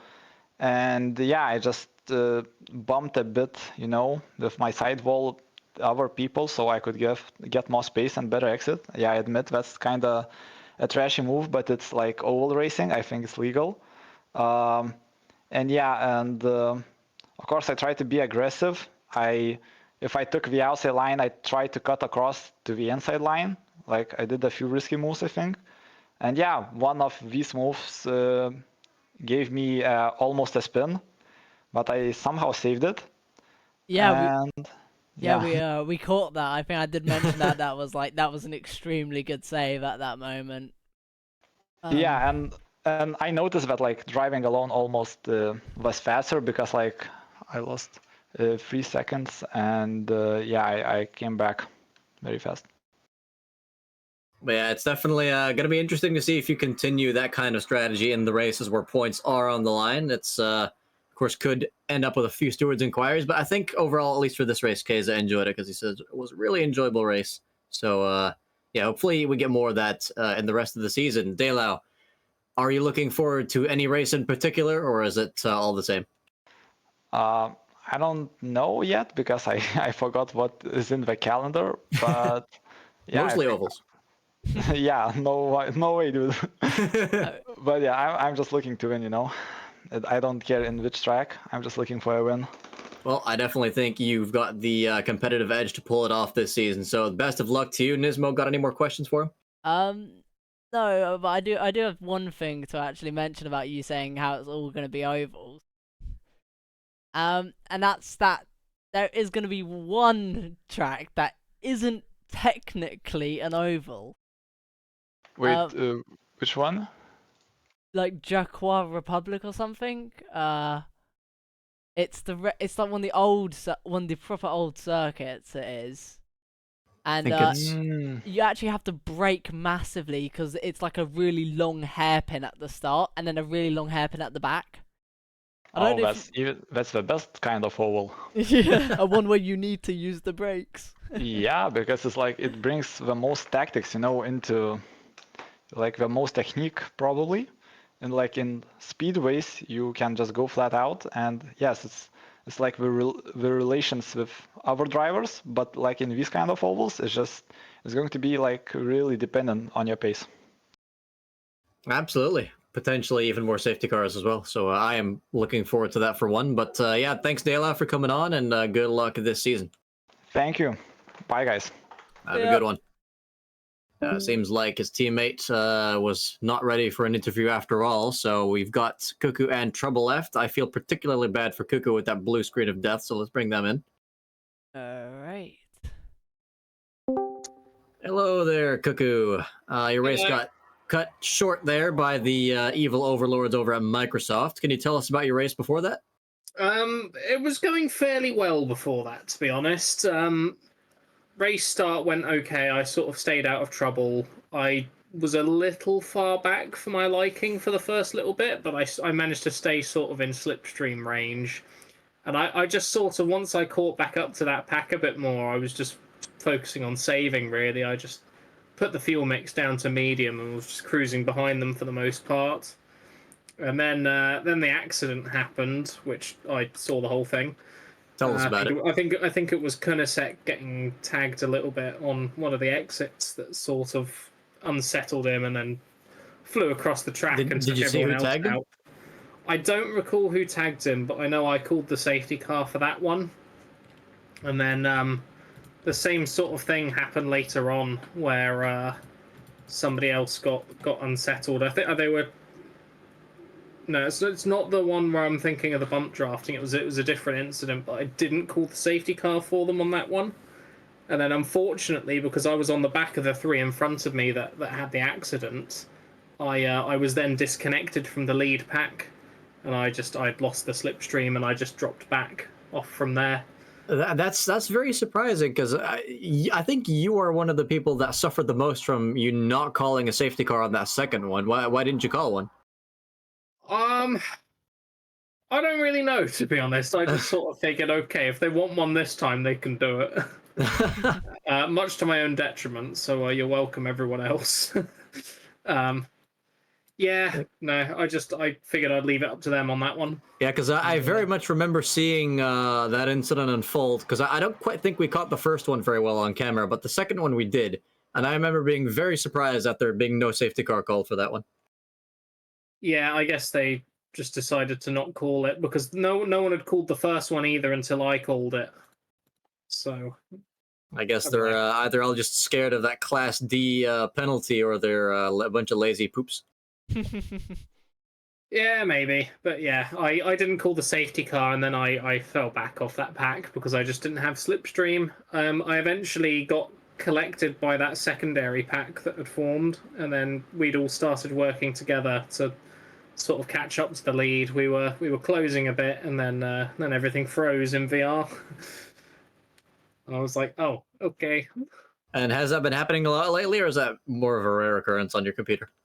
It's more of a rare occurrence. I've hopefully fixed it now, but that's good to hear, especially because no points on offer for tonight, but the next few races will definitely matter. If it had to happen at any race, I'm glad it happened on this one because no stake really for any standings, but extremely annoying and very disappointing because I was actually really enjoying that. You heard it here first, folks. No stake this race, so vegans are welcome. Properly been saving for the first stint, so I thought I would have been in fairly good shape later on. Wouldn't have had to stop as long for fuel. I would have hoped. And if there's one big takeaway from this race, seeing what happened to some of the other drivers, what would you say that is? I think the only pain point really was pit entry. But I'm normally fairly good on that on ovals. I think when we did the preseason in the IndyCar on oval, I think I ended up crossing the line on track in like 9th or something, but I actually ended up winning the race because everyone in front of me got a penalty coming into the pits. So pit entries are definitely something to practice a little bit for the ovals because it's just sort of harder to judge. Besides that, and making sure your fuel load is correct, I don't think I really noted anything. Obviously, I was just sort of in the wrong place at the wrong time and unlucky that all the people I was relying on to keep me connected to the pack disappeared, essentially. So maybe I don't want to be too far at the back, but at the same time, it was quite nice to stay out of a lot of trouble, I could just sort of follow who I wanted and focus on saving. So Now, hopefully, final. if we get cleaner, it's viable. Now, final question from me regarding the long-standing beef with Binding. How do you feel about the fact that one of his main rivals won his very first race on his first try and is going to rub it into his face now? Yeah, it's one of them. I did try and convince Binding to come, but unfortunately not. So I'm looking forward to seeing him back on track, obviously. But is it that's going to be just quite busy funny. or not a fan of oval racing? Just stuff going on, really. Gotcha. He's not feeling great, so he decided we wish him well to fly soon. out tonight. Yeah, he's probably going to be annoyed because the last time he didn't attend something, I think, and was actually in the GT4. He ended up having to sit out the second race, and that's the one I went on to win. And now is I'm seeing a pattern here. first coming into the league is just gone on won this one after he sat out as well. So it's quite funny, actually. In a way, is he like an unlucky charm then? I mean, he might be. You never know. It does seem like his conscious decision to avoid races does end up benefiting his close friends. Yeah. It seems like it. Yeah, I'm gonna have to ask him if this is like an intentional thing. Some voodoo magic, or the tinfoil hats are definitely frankly, activated. I believe it. I think you might be onto something here. All right. Well, with that confirmation of our deductive skills, I'll leave you there, Cuckoo. Thanks for coming on. Hopefully, your computer will decide to not be like that next race. And yeah, good luck for the season.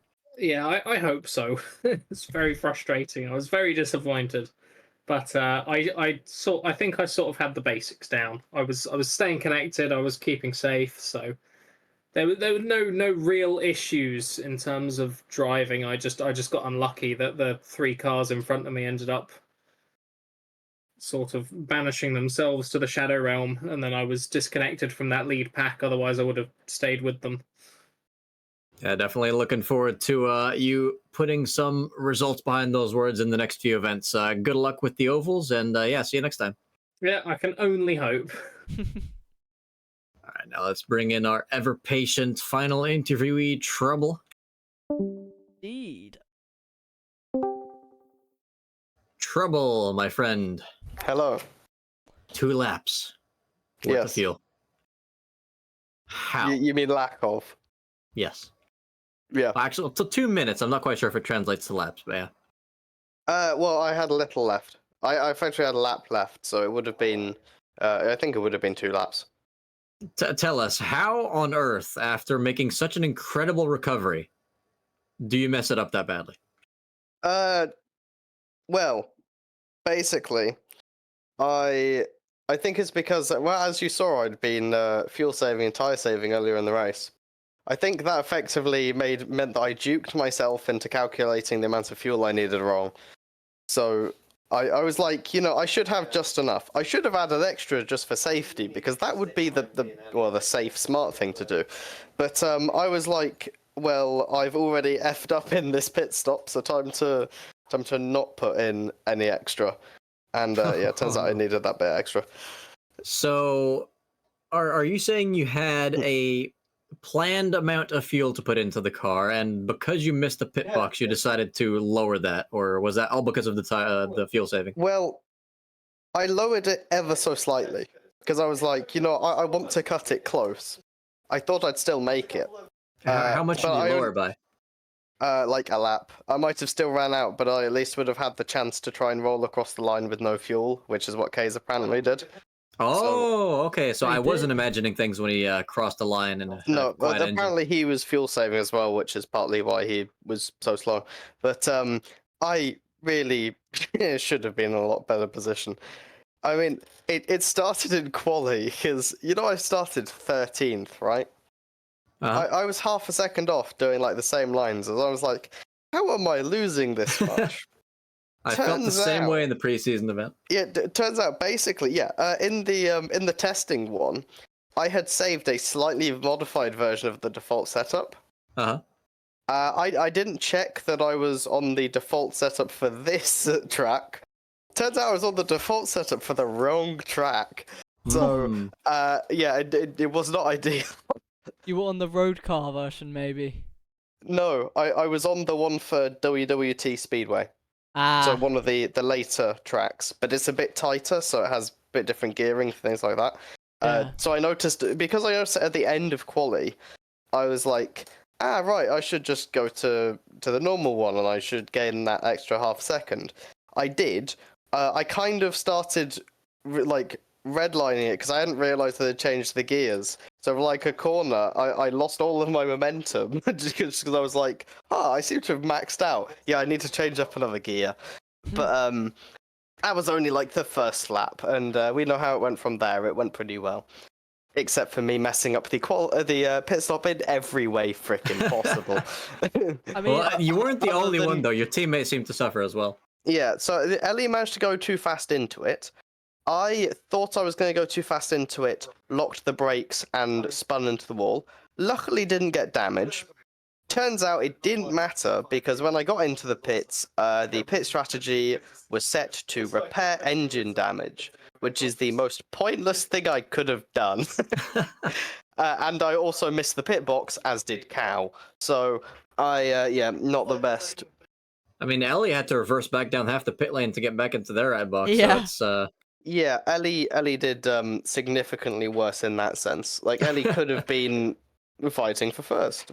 But yeah, so I came out and I was with like literally right ahead of Andrew. I reckon if I hadn't had the issues, I would have either been with Kaiser or with Veilside and Cow. So, well, you know, that would have gone a lot better and potentially given me the chance to fuel save to make it to the end of the race. Whereas because I was with Andrew, I was like, well, we're working together, and it's a chance for Andrew to do well. And because I was like, there's no points, but like I was sending it when he was behind, because he was giving me slipstream or bump drafting, and I was basically in the best position to be the person in front with better tires and low fuel, so I could fly. And I think if we hadn't come out basically next to each other, Andrew might not have had a chance to get the lead, and B, I would have been in a much better position because that would mean I wouldn't have fucked up. well, yeah, that is pretty interesting actually, because yeah, as you mentioned, that teamwork is the only reason that Andrew managed to get back into that fight for the lead. So in a way, despite your fuel mistake, you actually ended up stealing the win from someone Kaiser. other than my teammate to win. But what is interesting though is if you ended up somewhere ahead of Andrew, but you were both on your own, you might have just stayed in that position for who knows how long, because neither of you would be catching anyone at that point. Well, the thing is, I think with the mistakes I made, I was basically guaranteed to come out somewhere around like another group. So it would have at least been with Veilside and Cow. So I don't think I really would have been in that situation. I might have had issues with fuel still, like Kaiser did, but I wouldn't have maybe had to go into the pits. So, and they both ended up pitting anyway because they messed up fuel even worse than I did.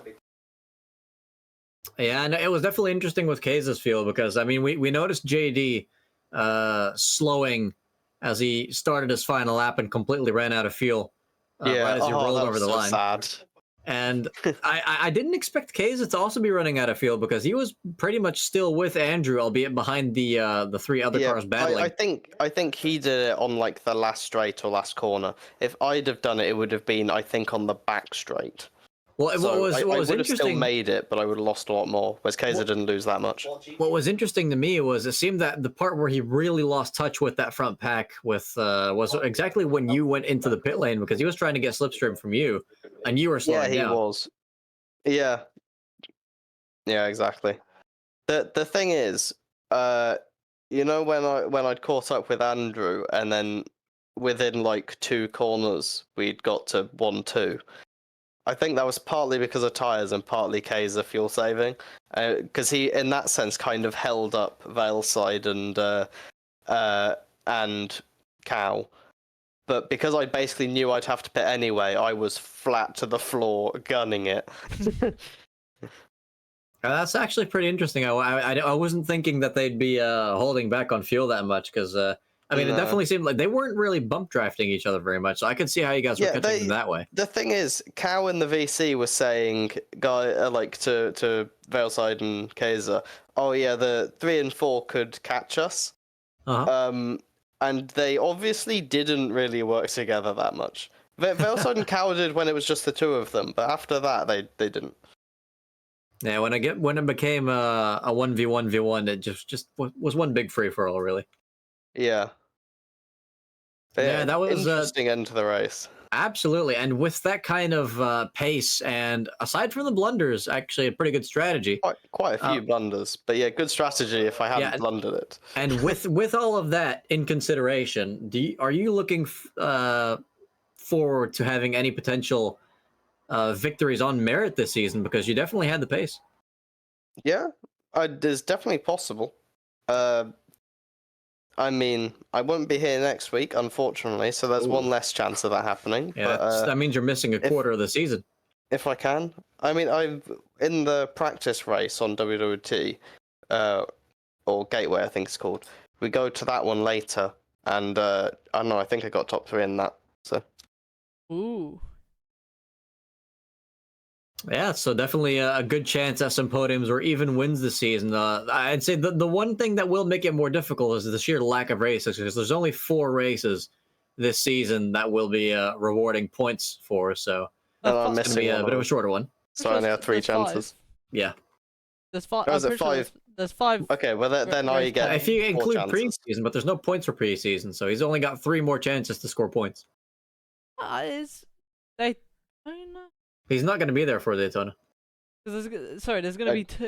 Yeah, hang on. There's going to be so 2. there's 4 points playing positions. I won't be there for Daytona, so I get 3 chances. Harapagua, Gateway, and Indianapolis. Well, you know what they say, third time's the charm. Yeah, which would be Gateway for me. Well, not be Indy for you, because that'd be the 3rd points paying race for you. Oh, okay. I thought you meant like 3rd race of the season. I guess in a sense it could be that. So like you could view it in so many ways. 3rd time's the charm. That could be race number 3, or it could be your race number 3, or it could be the points paying race or number 3. Or it could be my 3rd time doing an oval with the car, in which case it would be the next race that I will be at in 2 weeks' time. So literally every single race might be the charm. Any of them other than Daytona. That's what we're saying. That's like having your luck skill in Fallout maxed right there. It is. I mean, it's basically like being Binding's friend when he doesn't show up to a race. Yes. And it's funny because in the last league, Binding was fighting with me quite a lot. So there was a little like mini rivalry there just for that season only. But in this one, by helping Andrew, I feel like I've kind of continued that. Because I'm not even on Andrew's team, and I've just helped him win. Yeah, I think Binding's beef's going to be expanding to multiple drivers this season. Yeah, it's an ever-expanding beef. Well, we're definitely going to hear him once again yell at us, like compared to the last. Fully. That's more of an expectation than a. Yeah. It's kind of ironic in a sense that his beef is expanding the most in a season where we have a driver named Cow in the league for the first time. Let's see if it ends up with Cow in there as well, then. Yeah, Nismo, do you have any more questions for Trouble? I do have one, and that's we're using obviously the 2 times fuel affected you massively. But how did the 2 times tire wear affect you strategy wise? Well, because my strategy towards the start was sort of to save tires a bit. It didn't it ended up having effect because I had better tires at the end, whereas I think otherwise I would have still saved fuel and I basically just wouldn't have had as big a big advantage.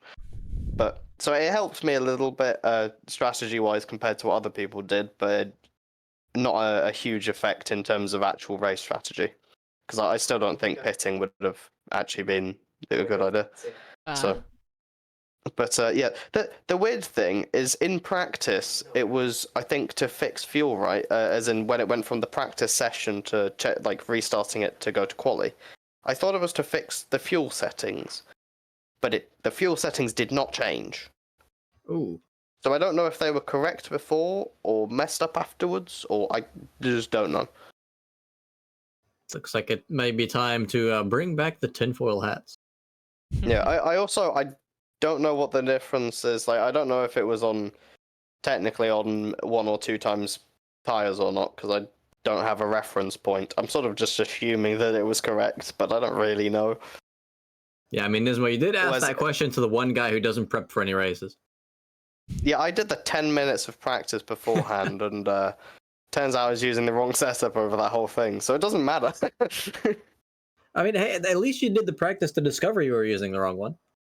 Well, no, because I only discovered in the end of qualifying. Oh, no. That was why qualifying went so bad, but it didn't matter because I ended up gaining quite a lot of positions quite quickly. To the point where, with the safety car, I was 3rd. Well, I can only hope and wish that you have the same kind of pace in the next 2 races. Thanks for coming on, Trouble. Do you have any potential wishes for next season? Next season or the one coming up? Was in like not the oval season. I'm talking about the season after this because it's so short. Well, if possible, as Ellie and I have been saying constantly, LMDHs, anyone? But yeah, I don't really have any other things. Just we'll see what comes. I'm sure it'll be fun. Even when I don't like the cars, it still ends up being fun. So that's the spirit. And with that, I'd like to end our interview. Thanks for coming on tonight, Trouble. It's been a pleasure watching your race, and don't forget to fuel up your car next time. One more thing I would like to say is it's nice to see how many new people there are this season. And so far, good racing from them all. So very well done. Well done to Andrew and Cow especially, because they did absolutely fantastic. Yeah, fast and clean, and that's what we like to see. Who knows? We could be seeing a new champion at the end of the season if things keep up like that. Yeah. All right. Well, thank you for coming on, Nismo. I'll let you have the final word for the stream. All right. Yeah. See you next time, Trouble, and yeah. No, you won't. We'll see you. We'll see you. You had one job. I'm sorry. You had one job. Damn it. We'll see you.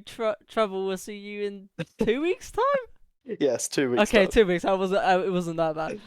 Oh. Yeah. But yeah. All right. Well, thank you everyone for watching. It's been quite the race, and quite the interviews, I've got to say. So, yeah, hopefully next week we'll have just as a close race as we did tonight, maybe even closer. But until then, guys, it's been amazing streaming as always. Happy to get back into the commentators' booth. And yeah, we'll hopefully see you next week, ignoring Trouble. Yeah, for the second preseason, I believe. So until next time, guys. Wait, what? I believe it's not second preseason. It's there's only one preseason. It's for the first round, I meant. Yeah. Shall I say, Nismo, you had 2 jobs. I had to. Must have both of them. Nismo be spreading misinformation tonight. But we'll see you next round for the season opener. Yeah. Okay. Daytona.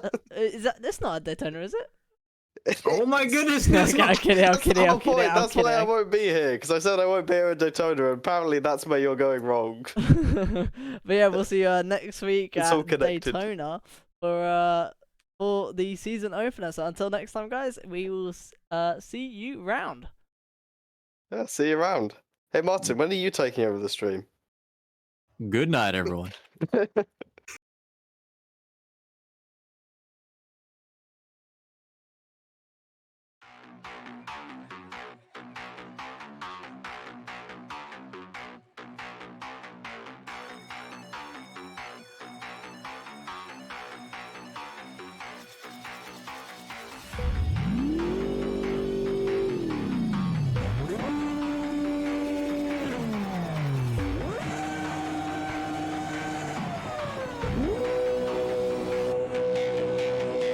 And they're off. Green flag racing. Matt's getting an amazing start. Ultimate K's actually catching speed, napping. Matt getting the jump on his teammate down the inside. Necron losing to Cuckoo on the start. Can he pressure Dino into a mistake? Dino goes too wide and extremely close for P1. And is this going to be Jadlin going down the inside? Oh, there's a bit of contact. Oh, that's a spin. And there's another safety car. Oh my god, this carnage. Jedlin and Kaze are both in the pits. Fennec, Exus, and Dean are all coming in as well. It'll be very tight if he still wants to make it to the back of this pack, but in the meantime, we do have everyone out of the pit, so we're probably going to get going on this next lap.